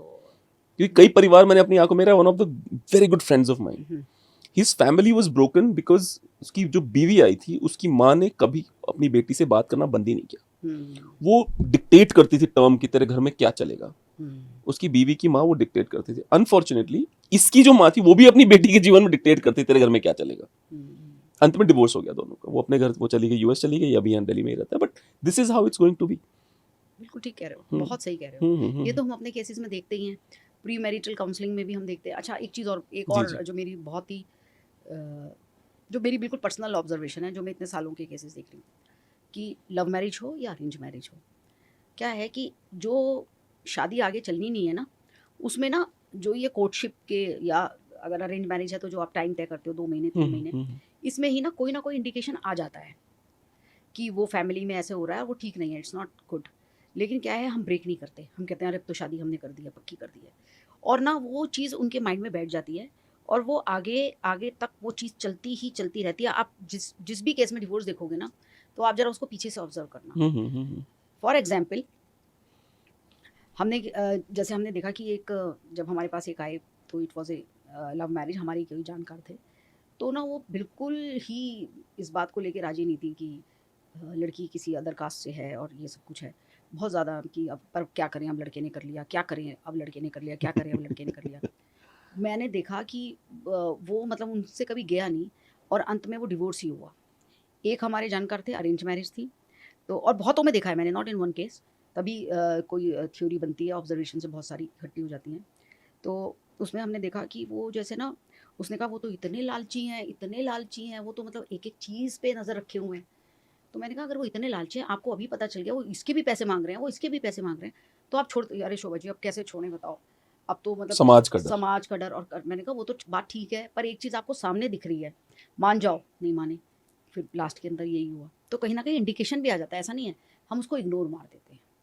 अतुल सुभाष जो केस, फेमस केस में उस व्यक्ति ने आत्महत्या कर ली थी, जो टेकी था वो, उनके छोटे भाई आए थे, तो वो जो उनकी, बिकॉज मैं अभी तक मानता हूँ कि अतुल सुभाष भी दोषी थे उसमें, जिन्होंने सुसाइड किया। Just because somebody is dead, I can not ignore the fact that he was also responsible. वो नहीं कर सकते आप। तो उनसे पूछा, तो उन्होंने जो पूरी कहानी बताई, तो मुझे ऐसा लगा 2-3 पॉइंट्स बहुत ओपनली सामने हैं। पहला पॉइंट तो ये है कि क्या आपके आसपास रिश्तेदार, परिवार वाले मर गए हैं जो आप अरेंज मैरिज तक ऑनलाइन कर रहे हो? हाउ ट्रैजिक इज दैट, कि अरेंज मैरिज भी अगर ऑनलाइन करनी पड़ रही है, इसका मतलब आपके आसपास रिश्तेदारों से आपके सब खत्म हो चुका है, nobody cares about you anymore. बड़ा सिंपल, ठीक है, तो है ना, पहली चीज तो है। दूसरी, जब आप शादी के लिए जा रहे हो और जो लड़की की माँ है वो हर बात लड़की के माँ बाप से बोलने के बजाय लड़के को बोल रही है कि ये करवा देना, ये करवा देना, तो लड़के का भी चालू हो जाना, भी सो कॉल्ड इतने बड़े टेकी हैं आप, है ना, आपका दिमाग में चलना चाहिए मेरे को क्यों बोल रही, पापा का नंबर है तो पापा को क्यों नहीं बोलती है। ठीक है, इसका मतलब ये है कि उसका शुरू से कंट्रोलिंग नेचर हो सकता है उस महिला का। तो ये चीज बहुत ही, जो आप कह रहे हो ना, रेड फ्लैग्स दिख जाते हैं। देख आप जाते हैं, हम इग्नोर इग्नोर करो, मार आपकी देते हैं। प्रॉब्लम है। वो हाँ, हाँ बस वही कह रही हूँ जी मैं। जी जी। ऐसे बच्चे के केस में भी, हर केस में भी हम्म, हमको पता लग जाता है, हम इग्नोर मार देते हैं। हम हम्म, कहते हैं चल जब तक हमारे ऊपर नहीं आ रहा या बिल्कुल ही ऐसा नहीं हो गया ना, तब तक हम इग्नोर मारते हैं। ये भी ह्यूमन टेंडेंसी है। उसको लगता है मुझे कोई फर्क नहीं पड़ रहा, तब तक चलता रहता है सारी चीज़ें। जब वो आ जाता है कि मेरे ऊपर, अब जैसे फॉर एग्जाम्पल यही जो अभी आपने मुझे दिखाया, बिल गेट्स वाला और ट्रम्प वाला। जी जी जी। अब ये ट्रम्प को लेके हम लोग, मतलब मैं पर्सनली बोल रही हूँ कि आई वॉज वेरी हैप्पी कि एक नेशनलिस्ट है, एक ये है। लेफ्टी लूनिटिक हार गए। हाँ, मतलब मुझे कुछ ऐसा थोड़ा सा रहा।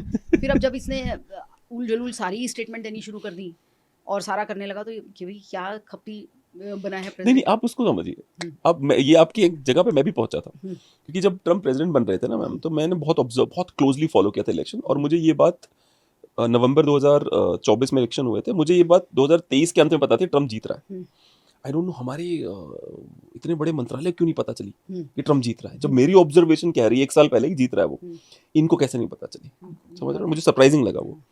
तो भाई वो ट्रम्प जीत रहा था, तो जब हम उसको प्रेम कर रहे थे, तो हमारा जो लॉजिकल सेल्फ था, हम्म, अब जब हम उससे नफरत करते हैं तो हमारा ये पेट्रियोटिज्म है। हाँ, we love our country so much that you know our logic fails की वहां तो होगा, अपने देश का होगा, हमसे हाँ, पंगे क्यों ले रहा है। हाँ, ये अंतर है ये छोटा सा, कि अंतर हम है। पेट्रियोटिक लोग हैं, हमारे देश से पंगे लेगा तो भाई हमें तो नहीं पसंद। हाँ, हम कभी ये नहीं कहेंगे कि ओ बिकॉज यू आर ग्रेट हाँ, गाय, हाँ, ठीक है, तो हमें पसंद है। हम नहीं वैसे, हाँ, हम हमसे पंगे लोगो तो तुम हमें नहीं पसंद हो, ये हाँ, बहुत नॉर्मल है हमारे लिए, ये मुझे बात ऐसा है। लगता है। हाँ, ये भी हम ठीक है। पेट्रियोटिक लोग हैं, हाँ, तो हमें तुम्हारी हरकतें, तुम्हारे अंदर कमियां पहले भी थी, तुम्हारी जो हरकतें, हमें लगा नहीं नहीं ये 4 चीजें तुम्हारी बड़ी पॉजिटिव है, चलो हम इसको इग्नोर कर देते हैं।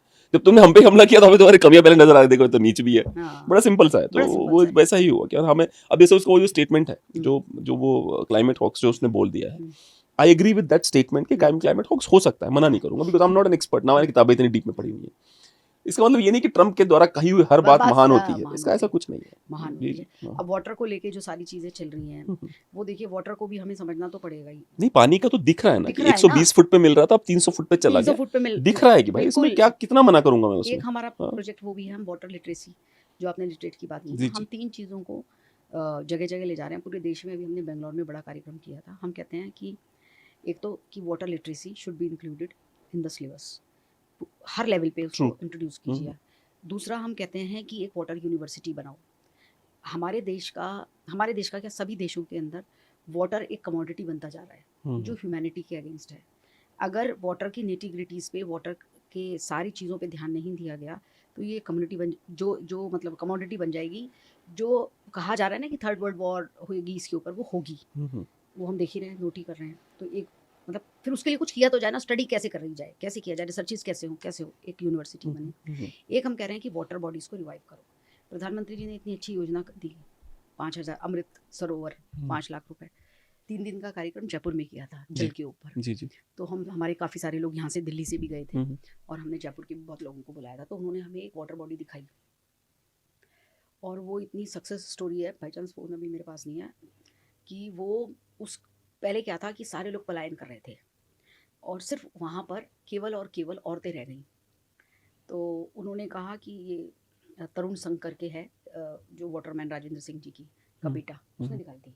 तो वो बोला कि हमने ना उनको बोला कि भाई हम आपको आधे पैसे देंगे, मतलब 2.5 लाख हम देंगे और 2.5 लाख आप करो, और हम यहाँ पे तालाब खुदवाएंगे। तो एक महिला, मैं भी उससे मिली, उसने कहा कि हाँ मैं इसमें करूँगी, क्योंकि उसको अपने पुराने दिन याद आए कि पहले यहाँ पे पानी था। उसने मतलब सबको कन्विंस किया, औरतों को वहाँ के सब करके, और मनरेगा से फिर उनको उसको खुदवाने के लिए मजदूरी भी मिली, मतलब उसमें अपना वो भी मिली, और साथ के अंदर ये 2.5 ये हो गया, प्लस गवर्नमेंट की भी कुछ सपोर्ट मिली। जब मैं पहुंची थी तो उन्होंने, पहली फसल आई है उनकी, उस पहली फसल में उन्हें 1.5 लाख का लाभ हुआ। 1.5 लाख, तो यानी कि उनके 2.5 में से 1.5 तो आ ही गए। अब दूसरी फसल होगी तो और आ जी जाएंगे। जी जी जी। और उस केवल उस पर्टिकुलर उस वाटर बॉडी से, खाली वही नहीं, उनके आसपास के जितने भी खेत थे, सब रिवाइव हो गए। मतलब सबके अंदर मिट्टी जो है वो नम्रता आ गई उसके अंदर, सही बात है। नम्र हो गई, मतलब नम्री बोलते हैं ना, वो मॉइस्चर आ गया मतलब जी जी उसके जी। अंदर। तो नमी आ गई। नमी आ गई। तो वो नमी आने से मतलब ऑल आर सो हैप्पी, और केवल बुजुर्ग रह गए थे वहाँ पे। अब लोगों ने कहा भी अगर हमारे खेत में और हमारी फसल भी हो गई है तो कितना बड़ा काम है। आप बोलिए, इससे बड़ा तो पवित्र काम कोई है ही नहीं। तो हमारे यहाँ धर्म में लिखा गया ना, धर्म जैसे हम हिंदू जो सनातन धर्म को मानने वाले लोग हैं, उनके लिए धर्म की परिभाषा कर्मकांड नहीं है ना। धर्म मतलब हमारे कहते थे कुआं खुदवाना धर्म का काम है, प्यासे को पानी पिलाना धर्म का काम है। ठीक है, तो हमारा तो धर्म की परिभाषा ही अलग है। हम तो इन चीज़ों को धर्म मानते थे, तालाब खुदवाने को धर्म मानते थे। तो ये चीज़ें धर्म का हिस्सा ही थी पहले भी, और अभी भी होनी चाहिए। एक मेरे मित्र हैं, उनका नाम है रामवीर तंवर। तो एक प्रधानमंत्री जी ने मन की बात में उनके बारे में काफ़ी 2-3 बार हाँ उनको मेंशन किया है। तो हाँ जो मुझे जितने पता है। डेड तालाब है उनको रिवाइव करवाने रिवाइव का काम करने करते का हैं, काम। वो काफ़ी मेहनत करते हैं उस पर। और वो उनसे मुझे सबसे अच्छी बात ये लगती है कि वो जेन्युइनली ट्राई करते हैं। मतलब एक होता है, आपको पता ही है, एक एक्टिंग करना होता है हाँ किसी काम को करवाने की, हम्म, और एक होता है जेन्युइनली लग फील जाना, करना और हाँ इसलिए काम करवाना, काम तो वो करना। दूसरा है। अब मेरे सामने भी ना बड़े सारे मौके आते हैं, मैं मुझे समझ में नहीं आता। अभी भी कुछ मौके आए थे कि भाई क्या मैं एक चीज़ पे लगूं, एक water, many people suggested me कि एक वाटर बॉडी पे लगो शोभा जी। मैंने कहा देखो, मुझे अपनी सारी चीज़ें ना बिल्कुल क्लियर कट है। I am there for awareness. मैं एक वाटर बॉडी को रिवाइव करके नहीं करना चाहती। मेरा क्लियर एजेंडा है कि वाटर बॉडी को रिवाइव करना, सरकार का उसमें बहुत बड़ा रोल है। जी, सरकार का तो एक एजेंडा ही है, पूरा का पूरा एजेंडा ही है। लोकल लोगों का रोल है। लोकल लोगों को मैं अवेयर करूंगी, क्योंकि लोकल लोगों की भी बहुत सारी समस्याएं होती हैं। जो आपने इंक्रोचमेंट, वो तो एक है ही है। उसके अलावा किसी ने मुझे बताया कि जी यहाँ पे गांव में एक बार ऐसे हो गया था, तो एक बार ऐसे हो गया था तो क्या बार बार ऐसा होगा? तो उनको समझाना, उनको अवेयर करना, जिस उसके लिए तालाब को रिवाइव किया उसमें कुछ बच्चे मरे हैं, ऐसा नहीं? हाँ हुआ किड्स होगा, हैव डाइड इन है दैट, ना? यस। हाँ, और एक लेडी ने मुझे अजीब ही बात बोल दी, बल्कि पढ़ी लिखी है वो भी, बोली कि अरे शोभा जी क्या करवा रही हो, पहले लड़ाइयाँ होती थी, औरतें जो हैं कुएं में कूद जाती थी। मैंने कहा ये क्या बात हो गई, कुएं में कूद जाती थी तो मतलब कुएं बंद कर अब दो। तालाब में कूदेंगे। हाँ, तो ये तो कोई सेंस नहीं हुई ना। तो हमारा इसमें कॉन्सेप्ट जो है ना, अवेयरनेस है। हाँ, हाँ। अवेयरनेस है और लिंकेजेस हैं और नेटवर्किंग है जी, जी, जी। वाटर वाले में। हाँ, हाँ। क्योंकि मैं सारी चीज़ें अपने हाथ में नहीं ले सकती कि फिर मैं ये भी कर लूँ तो मैं ये भी कर हुँ, लूँ। हुँ, हुँ, हुँ। वाटर में we are very much clear हुँ। कि हम जो है पूरे तो देश, आपने रोहिणी में बनाया है कोई वाटर बॉडी रिवाइव करी है आपके जो हाँ, जो निर्वाचन क्षेत्र है वो? मैं आपको जी, जी। बताती हूँ। ये आपने बड़ा अच्छा प्रश्न किया है। जब पिछले 10 साल से, मतलब जब से हम इस पे काम कर रहे हैं, तो मैंने एक वाइट पेपर निकाला था जिसके अंदर total number of water bodies कितनी हैं, पूरा का पूरा उसके अंदर अपना मैक्सिमम जो पढ़ने लिखने का काम था, जो मुझे उसके अंदर जो मुझे इनपुट्स देने थे, मैंने वो काम किया। तो हम मतलब हम बहुत ही ज़्यादा क्लियर हैं अपने सारे एजेंडा में। हमारे जो माइक्रो लेवल प्रोग्राम्स चलते हैं, they are as it is. This we call macro level program, जिसको हम पूरे देश में, विदेश में भी कर रहे हैं। मैं विदेश में भी अभी हुँ, हुँ। जहाँ जहाँ गई हूँ, वहाँ पे मंदिरों में गई हूँ, मंदिरों में जाके पुजारियों से बात हुई है। और एक हमारा ये वाटर का जो काम है, ये भी हम मैक्रो लेवल पे करते हैं, लेकिन अवेयरनेस भी करते हैं। अभी हमने, फिर हमारी जैसे सरकार आई, तो अभी हमने प्रवेश जी से बात की, और पूरा हम इस पे सारा वाटर बॉडीज़ को लेके और सारा कुछ, तो उन्होंने हमसे कहा कि भाई हम सारा, हमने उन्हें फ़िल्म भी दिखाई, सारा बताया कि भाई ये सिचुएशन है। तो उन्होंने कहा कि मैं जो है इसके अंदर आपको एक नोडल ऑफिसर दूंगा एरिया वाइज, तो वो भी जाए साथ में और हम भी जाएं साथ में, हुँ, हुँ, हुँ, हुँ। हमारा वॉलंटियर भी जाए। और अगर उस पर हम कोई बनाते हैं कि भाई इस पे हमें काम करना है, तो लोकल लोगों को अवेयर करना, लोकल लोगों को मनाना, वो हम करेंगे, संस्था करेगी। जी, जी। हमें कुछ नहीं चाहिए, हम आपसे कुछ पैसे के लिए भी नहीं कह रहे कि हमें कोई ग्रांट दो, मगर हम करेंगे। तो वो हम एक तरीके से, वो हमारी बात हो गई है। लेकिन आप ये मान के चलो कि एक बार में नहीं हुई, मतलब हमने कम से कम 6 बार पे जाके अब हम यहाँ तक पहुँचे हैं। फिर अब ये आ गया था, छठ वाला आ गया था, तो 1 डेढ़ महीने से वो सब अब हम दोबारा करेंगे। हमारी एक निर्मला और अर्पित शर्मा है, वो दोनों इस प्रोजेक्ट को देखते हैं, दे आर हेडिंग इट। ये वाला प्रोजेक्ट जो है चित्रा अग्रवाल हेड करती हैं। Very good. 1993 में Sampurna is a non governmental organization with its head office in Delhi working for empowering the entire womanhood. Sampurna literally means complete. Following the very principle of complete development, Sampurna was set up to provide holistic support to women and children. हम्म। इसको वो डालना जरा, about us में जा, देखते हैं team का, देखते हैं ना। ये तो आप हो गई। आप, आपकी चेहरे बदल जाता है भाई अलग अलग समय पे। आप कमेलियन तो नहीं है? ये हमारी आशा है। जी, जी। आशा जी है, ये आशा जैन, अच्छा, कौन ये ये? हमारी वर्किंग प्रेसिडेंट है। अच्छा, हाँ आशा हाँ, जैन है, 25 ये साल है। से है ये हमारे साथ। जी, जी। आंचल दहिया, मानसी गुप्ता नीचे, जितेंद्र, ये हमारे Jitendra founder general Gupta, secretary. जी। राजरानी सक्सेना, किरण द्विवेदी, चंदा। हाँ, ये दोनों भी 25-25 साल से हैं। अच्छा। चंदा हाँ, केयर हाँ। टेकर भी है, हम्म, बाकी सब भी देखती है, हम्म, और किरण हमारी सिलाई टीचर है। नहीं, बट ऑन अ वेरी नीचे जरा वीडियो दिखा, नीचे एक वीडियो भी है नीचे। जब एक एम्पावर हो जाता है, एक वुमेन एम्पावर हो जाती है, तो वो वुमेन एम्पावर होकर सबसे पहले क्या काम करती है? सबसे पहले अपने घर को एम्पावर करती है। अगर कोई पति जो है मेल एम्पावर होता है, मैं बताती हूँ, आज भी छोटी आमदनी भी है, तब भी वो उसका बड़ा हिस्सा अपने किसी अपने किसी शौक के लिए, एडिक्शन के लिए वो खर्च करता है। मेरे पास इतने आते हैं जी, अच्छा, पीछे वो जो लगे हैं वो भी भगवान के कपड़ों वाले ही भगवान के लगे हैं, है कुछ, ना? हाँ। हाँ, वो लग भी रहे हैं, देखने में बहुत सुंदर लग रहे हैं। ठीक है ma'am, did we miss anything? No, हाँ? आई थिंक ऑल बहुत It ही was बल्कि beautiful. It हाँ, was awesome comprehensive talking to you. It was thank on you, a same serious here.